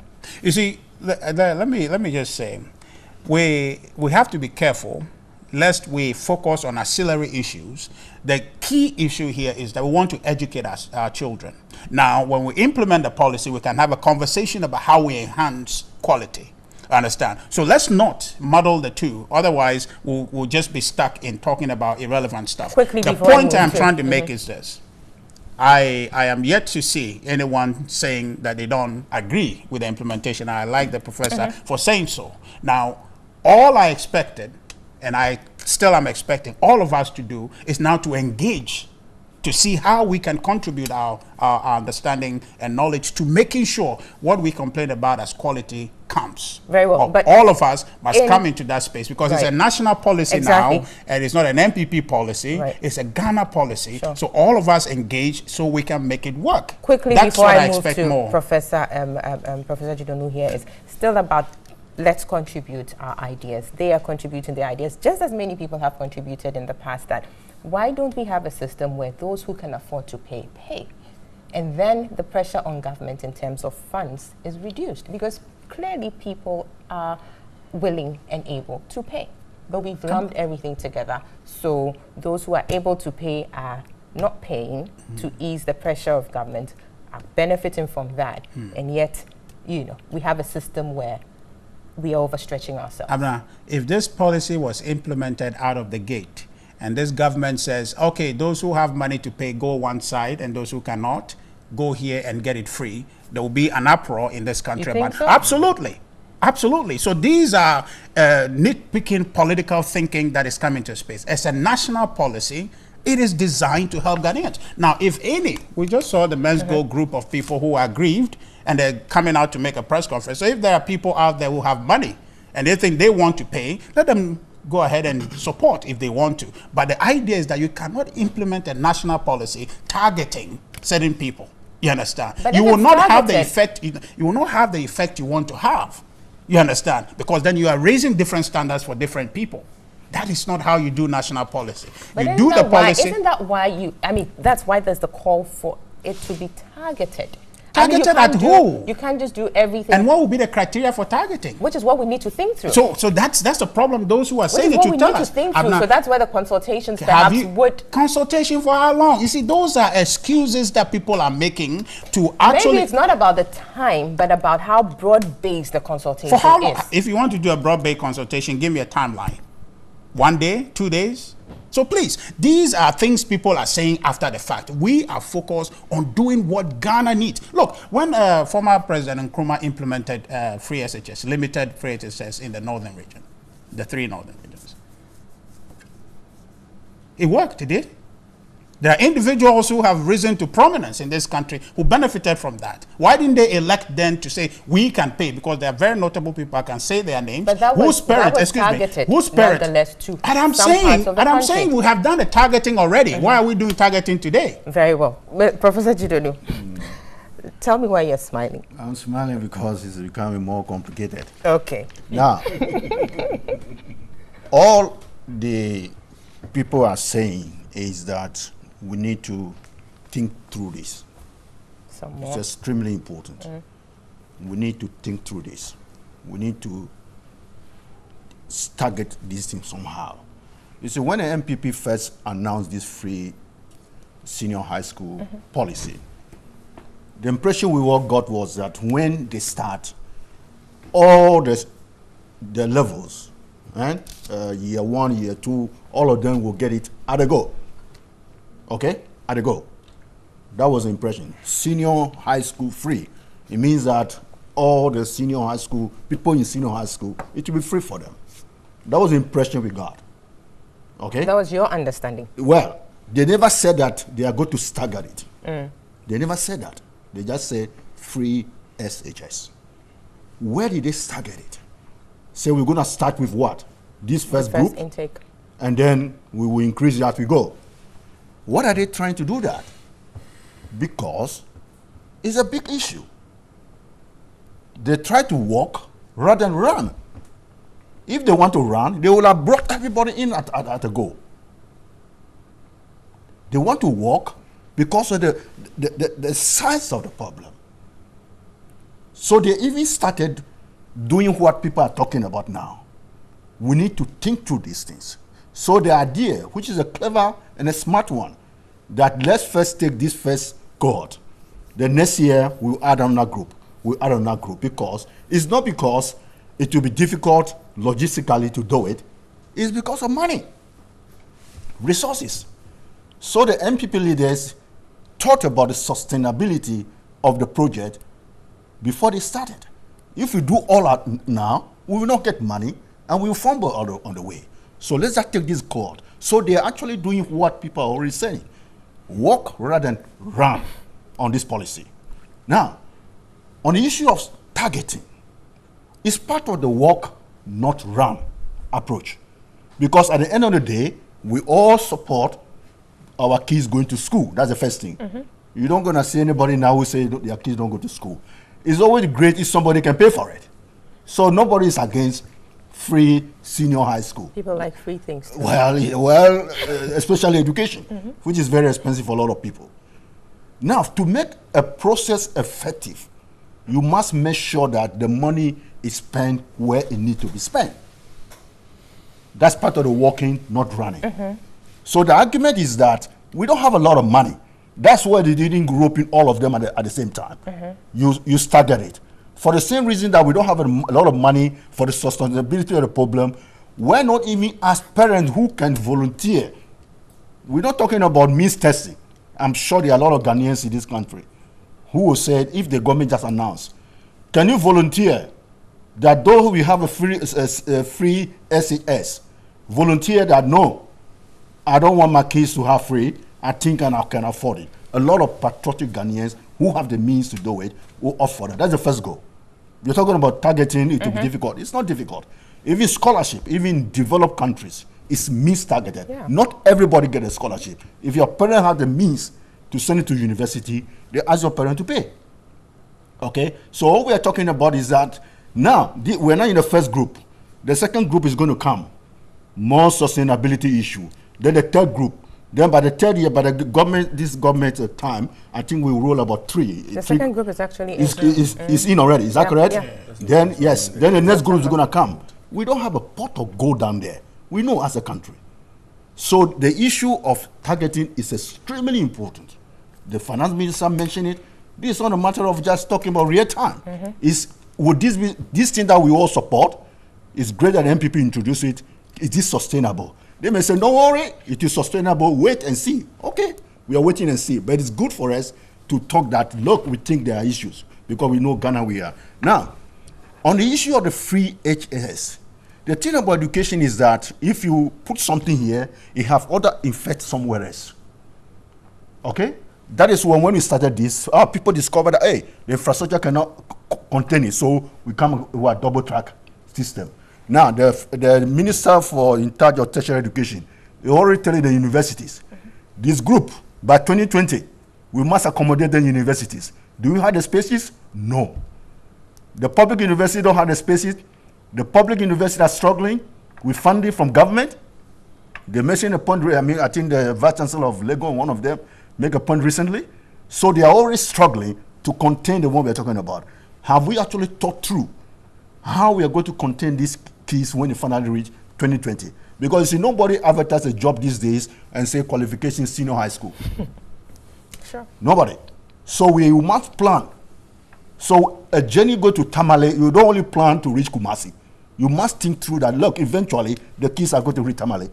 Have we planned that? So I think the senior high school issue is not as simple as the way we are looking at it. It's more complicated. That's why I was smiling. That it's not a question of MPP versus NDC, but I seriously think that, yes, we must work. Not that we don't like running.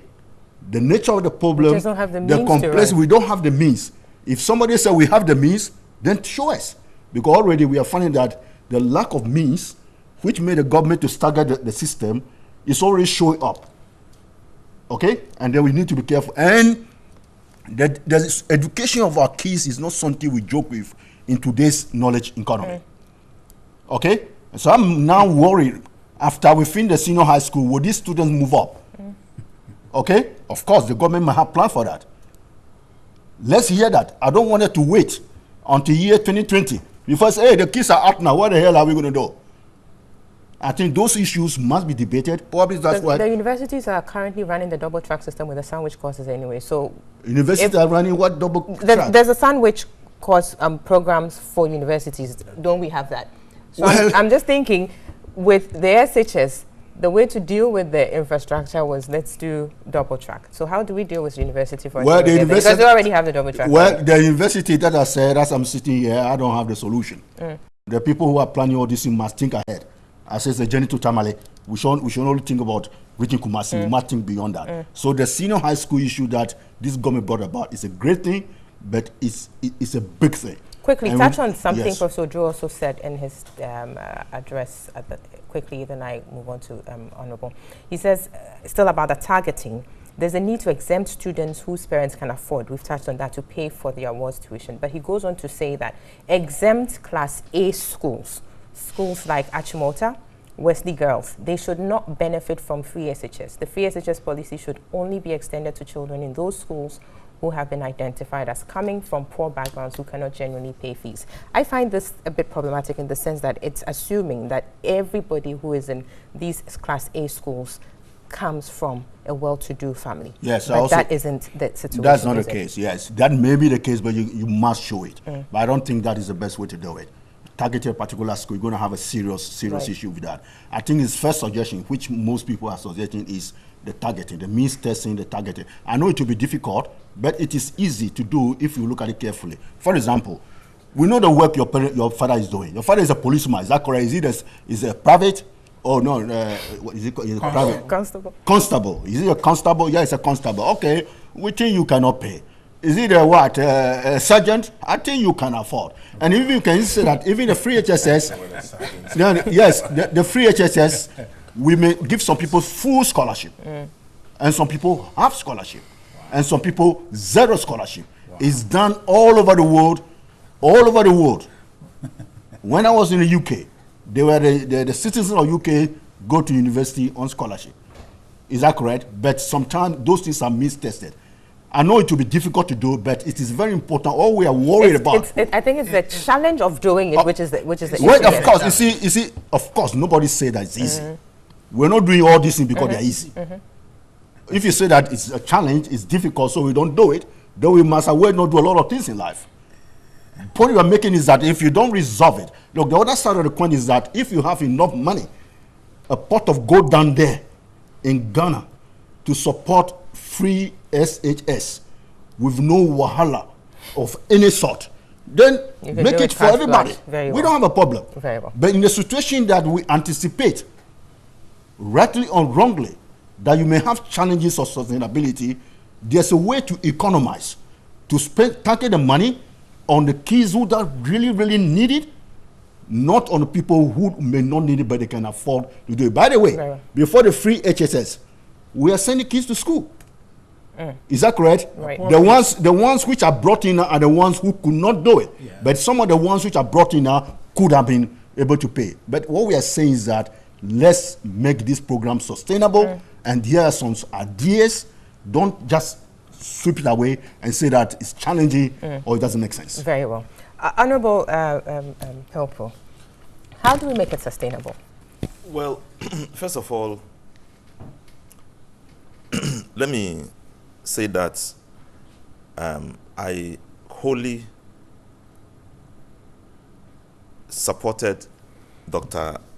Kwame Addo-Kufuor in the early days of the implementation of the free senior high, when he came out to say that this is our people, this is our policy, but he thought that it is unwise for government to start it right away because he thought that it has to be thought through and the policy has to be streamlined. He was ignored. The finance minister later on complained that the free senior high was not properly thought through and that he thought that there was a need for us to... Did he say it wasn't proper? He said he could afford it and similar, so perhaps that could also be. But it implies that it was taken in such a way that there were loopholes, and he cited himself an example. You know, how can I be paying? How could he be paying fees? Could government be paying fees for his children when he could afford it? It's just a fact that it was a critique of the situation. I think that Professor Oduro's position is very clear. It's important that we accept free education as a way forward. But because it's the Constitution that has even prescribed it progressively, that let's implement it progressively. And then we politicize it, took it on, made political promise out of it, and once we are in power, we decided to implement it directly. Remember that when the president then as a candidate appeared before the IEA debate. I don't know what it was. A debate, the presidential debate. The debate. He said that when they asked him about the cost of the senior high, he said it was 78 million Ghana cedis. It would cost 78 million Ghana cedis. And that would just be less than 1% of the GDP of Ghana, you know, and that he could implement it. He was later on found, or he is now later on found, to have inadequately understand. He had misunderstood, or rather he underestimated the cost involved in running a senior high and failed to grasp the policy thrust itself. Essentially, I think that the government never thought through it. I was shocked to hear that you know, free senior high is a policy designed to help. Nobody designed the policy. It was a political statement they made, and once they won power, they didn't know what to do, so they decided to implement it without any thinking about it at all. Look, we are having to close the infrastructure gap. We started it in the last administration. We didn't go far in it, but we did so much because that's the way to go. Make sure the person in the far-off community from the city center will have access to the free education you are thinking about. Were we forced to implement it directly? No. Why did they want to implement it? To gain political points. Are we getting the political points? It's backfiring because the quality is being reduced. People don't have classrooms. There's no money to feed them. Head teachers are being punished because they want to tell the truth, and etc., etc. So I believe that what Otunfuo is calling for is critical. He said, look, let's come back and think about it. Let's involve everybody, all stakeholders. And His Excellency John Dramani Mahama also said so, that let's involve as many people as possible, stakeholders. Let's talk about it. And I agree The professors are beginning to talk. They are beginning to say that, look, this is not just about a policy by a government. It's affecting the lives of our people. It's going to have a negative playback on us. When we say everything is free, we don't have the means to take care of the free education, and people go for education, they have substandard because they are not properly exposed to all the issues that will make them whole human beings. Then they suffer because the new system of the multi-track system, double-track system, is a fallback position which nobody thought about. They don't even have real policy on the top. I think that it came up when a professor, in trying to diagnose the situation, I think it was a Winneba, some professor in Winneba, said that, well, the government can adopt this thing. Then within 1 month, government was talking about double track, and by the time anybody realized, it's implemented. We cannot run a government with ad hoc policies. I like the situation, I like the courage by the president to say, let's do it. But I deplore the situation where the policy is not properly diagnosed, it's not properly seen to be working. Then you go and implement it. You run into problems, and all of us will suffer in the event. Thank you, Honorable. We need to take a break at this point. When we come back, Mr. Joe Jackson will have a bite on this issue. See you shortly.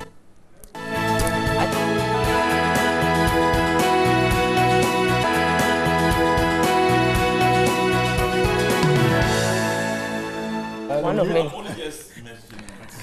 Welcome back. You're still watching Endless Newday Saturday edition live on TV3, also live on 3FM 92.7, and we're live online at 3news.com, also on Facebook at tv3.com.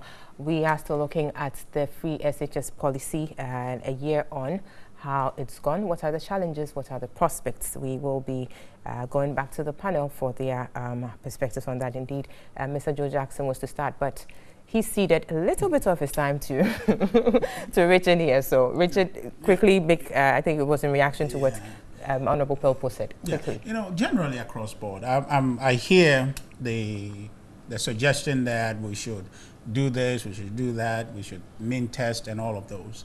But you see, sometimes it's surprising to me when that advice is coming from people who are more or less supporters of former President Nkrumah, and who will flag my party that, oh, we argue this, we argue that back in the past.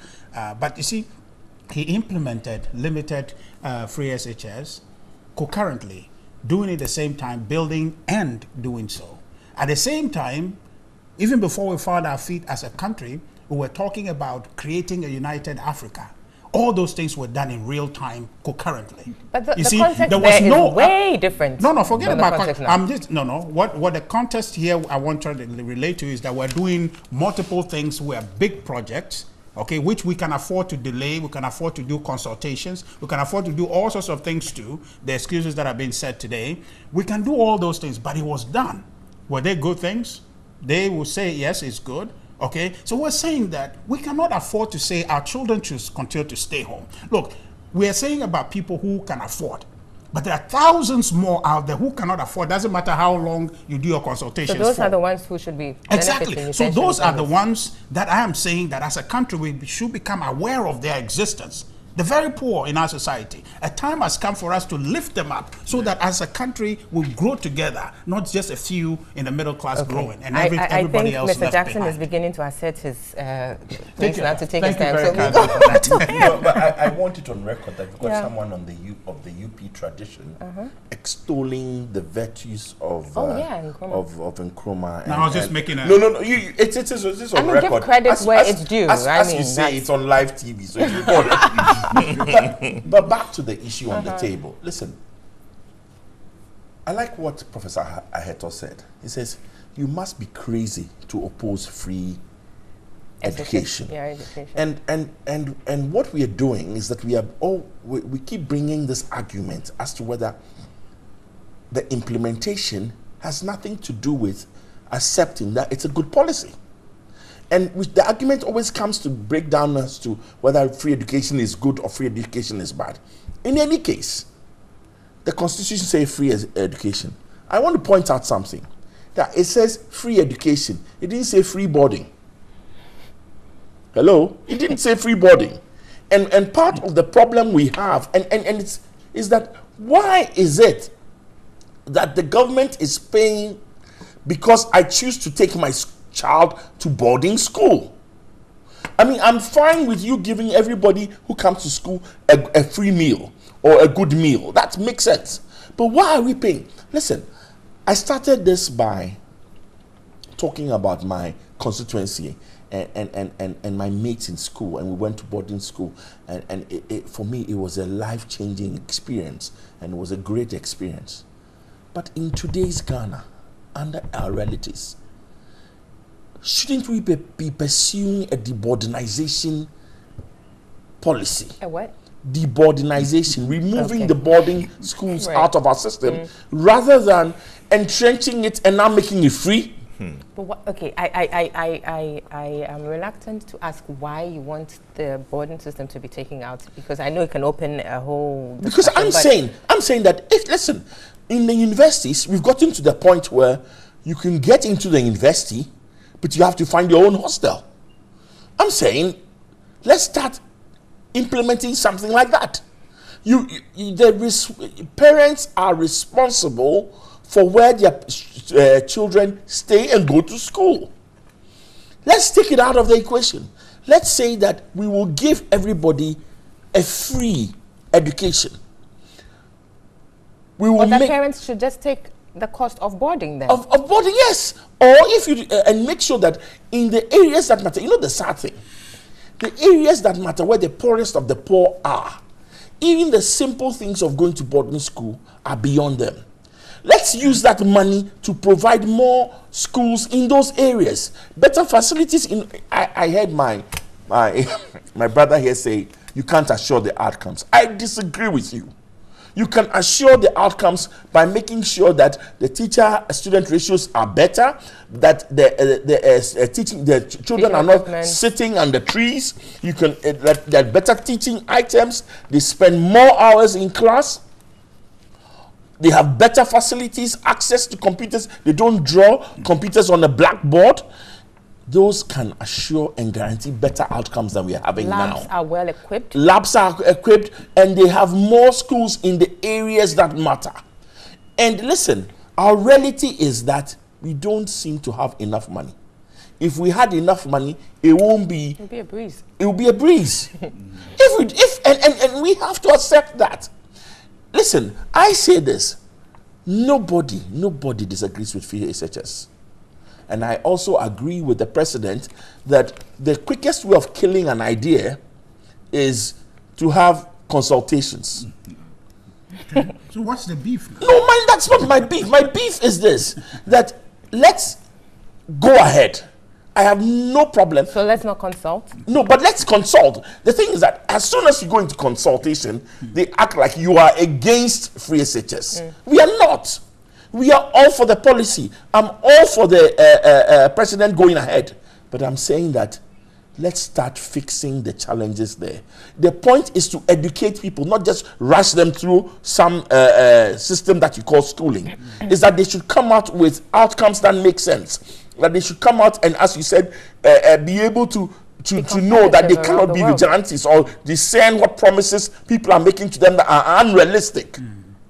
But let's do that, and let's not turn this argument into you are either for free SHS or against free SHS. Ghanaians love free SHS.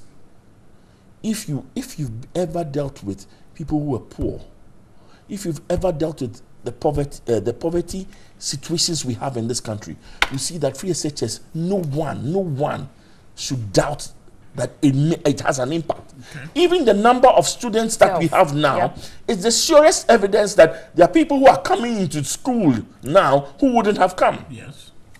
But we've got to educate them. Educating doesn't mean rushing through the system. Education does, which means that we can't have you go into bunker mode and everybody is against us. We are for the system. Okay, good. We are for the system. It makes sense.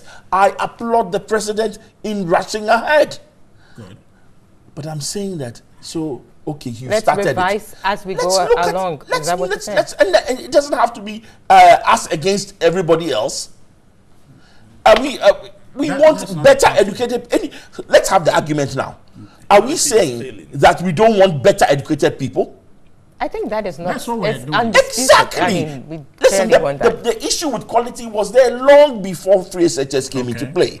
But that doesn't mean that we shouldn't have a discussion on quality and how to improve the quality. But isn't it true that the numbers definitely have aggravated the issue of quality? They've made it worse. Yeah. The numbers have made it worse. And I can't understand why, if you complain about quality, it means you're against free SHS No, nobody policy. says We are not. nobody You can't- don't let's have that argument. Nobody says Let's have a discussion that says, okay, this is our reality. How do we improve quality? I suggest, for example, that turn the boarding schools into more classrooms. Okay. That's a possibility. I like what Prof said. He said, will you have challenges? But every choice we'll make will have challenges. Let parents pay for boarding school. Set up private hostels and let them pay for it. If you decide you want to go to what we call a Class A school, pay for the privilege of accommodating your child in Cape Coast or wherever it makes sense. But at least let's stop this us against them. The kids who have to be educated, they don't deserve what we are doing with this. The policy is good, but should the policy mean free boarding? I don't think so. Right. Should the policy mean better education? Definitely. And we should be able to provide both.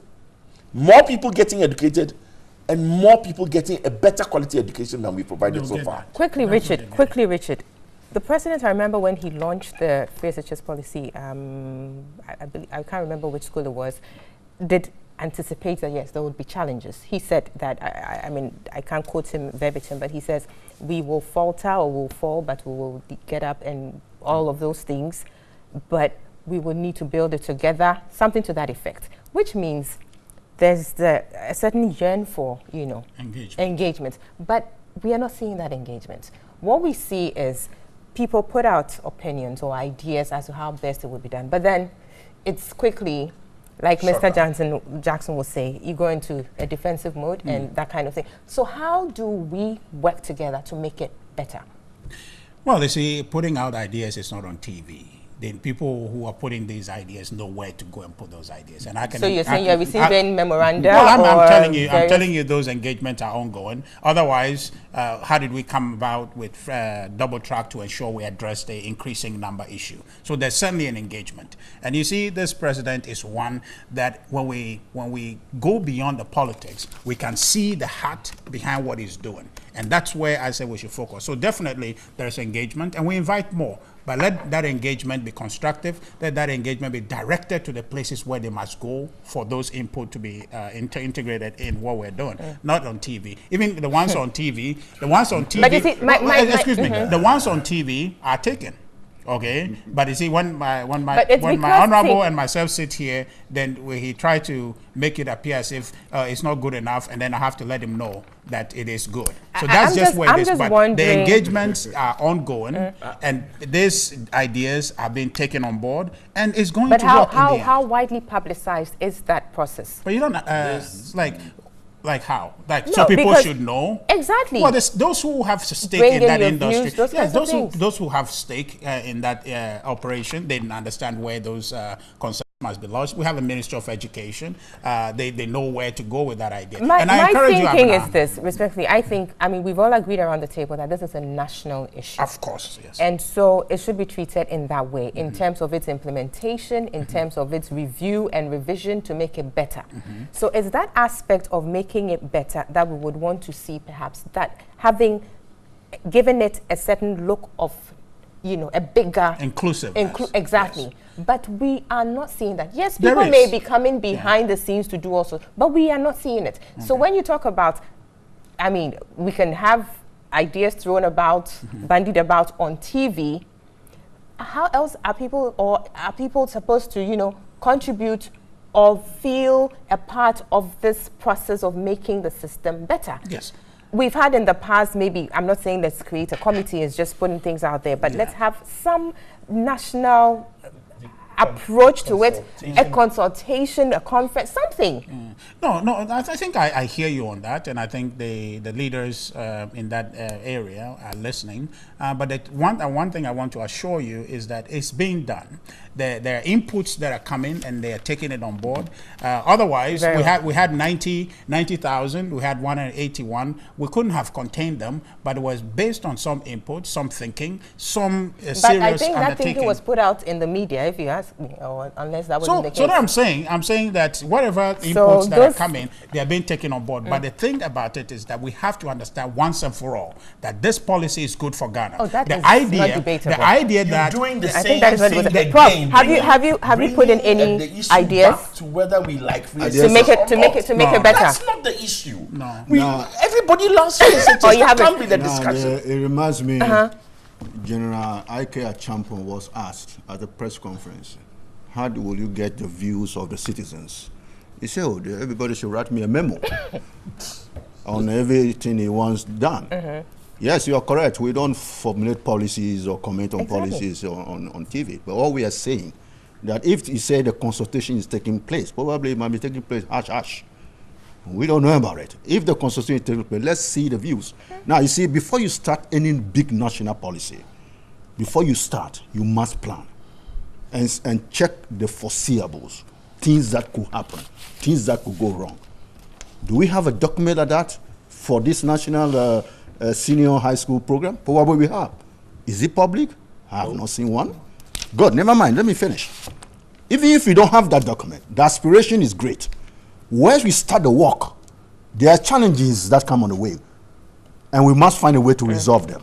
And part of that resolution, there are people in this country who have some ideas about how those things can be done across various political sheets. I think what we are saying is that if you say that consultation is taking place, fantastic, that's what we're asking for. But I don't know, I'm also in this town. Did you know about it? He said he knows. Do you know about it? I didn't say that. Well, he said the consultation is taking place. You know, I think the message is clear. We need to see it. No, how do you see it? We have a Ministry of Education, and if you're a stakeholder and like a prof, if you have an input to make, you know where to bring this. We don't have to set up a secretariat. So what do I do? We don't have to set up a secretariat. We need to take a break. No, it doesn't work. We'll take a break. When we come back, we go into the issue about the list that is making the rounds and causing a stir. See you shortly.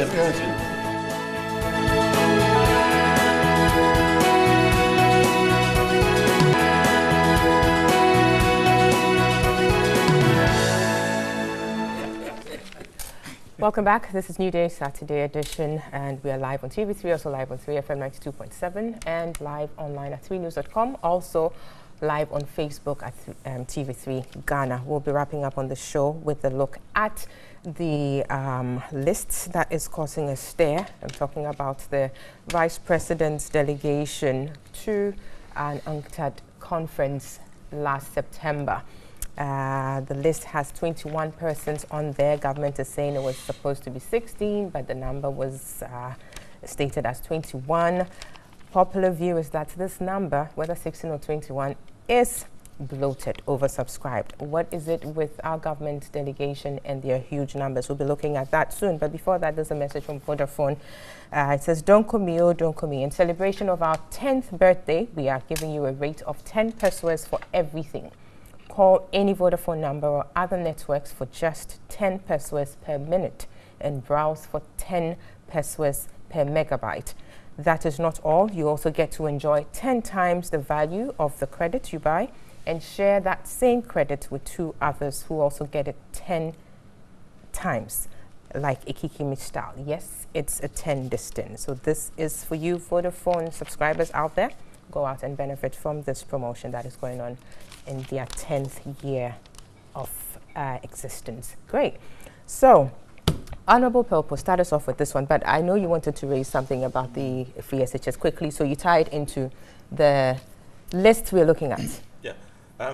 Essentially, when Joe was talking about the fact that nobody is against the idea of free senior high, the idea is that it is about the implementation we are questioning, and it's about government's attitude in the process of implementing it.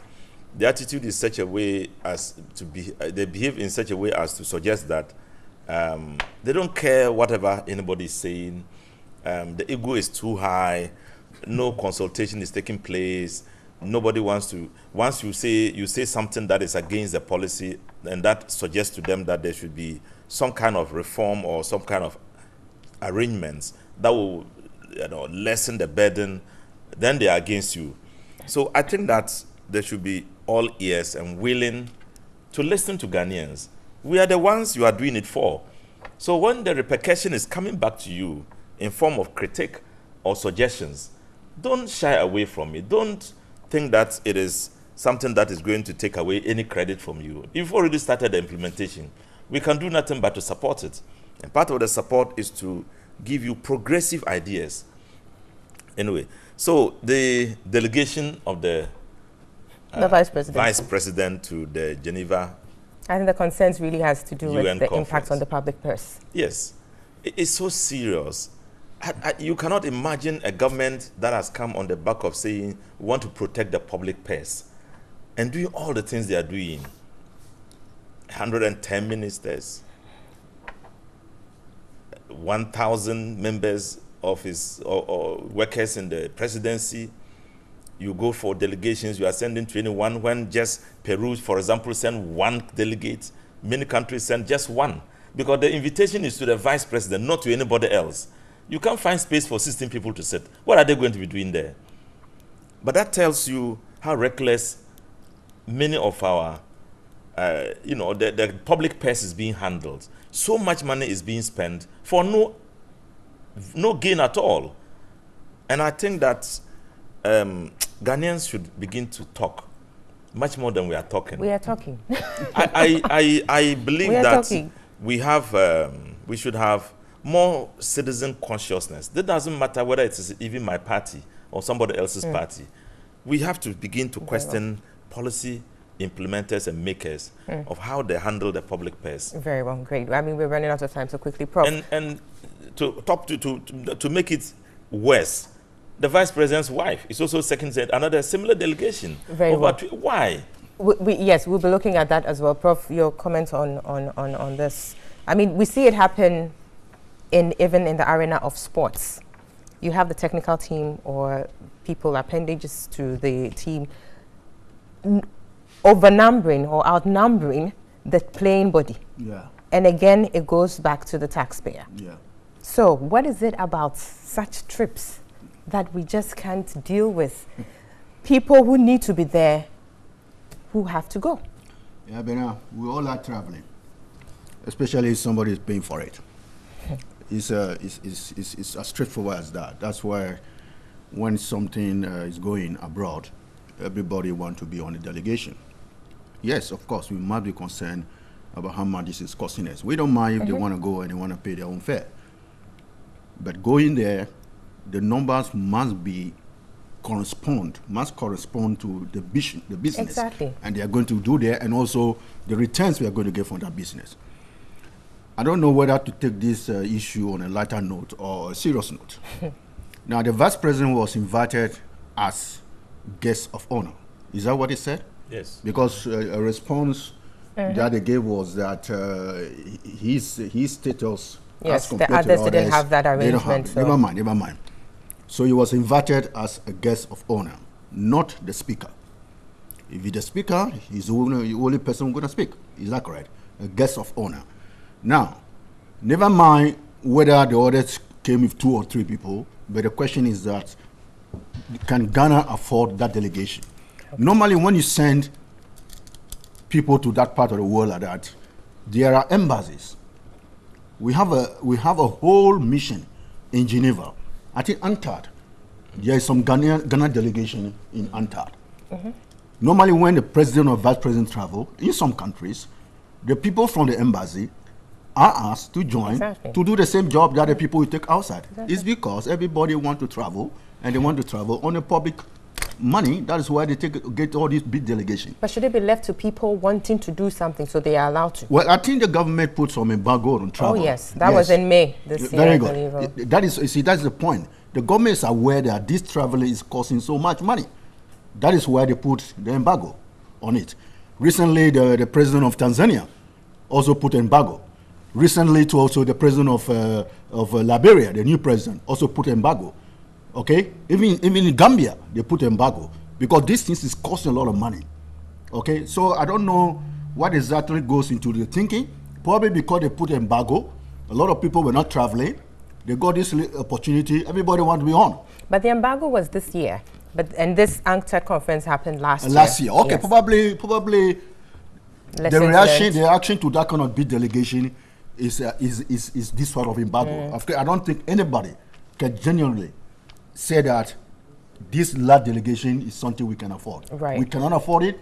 The president could have traveled with his security details, probably one other person, and then take staff at the Geneva embassy. And more importantly, we are told that there was a cameraman. And photographers. But unfortunately, Prof, I need to move on because our time is literally gone. Yes. But I need to hear the two gentlemen on my left here speak. So quickly, Richard, and then I go to Mr. Jackson. Yeah, it looks like the office of the Vice President closed shop and they all went on this trip because I'm seeing a whole bunch of names linked to the office of the Vice President. Yes. You see, I share the sentiment and the concerns that people are raising.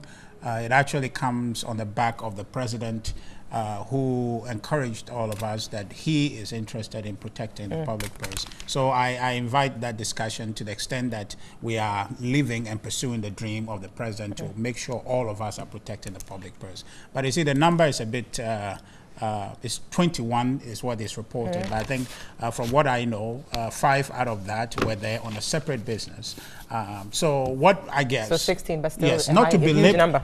Not to belabor the point, I'm saying that it's a constructive discussion for us to have. And I think that this is a listening government, whatever is done there, but I can assure you, Abna, that those people on that delegation were necessary.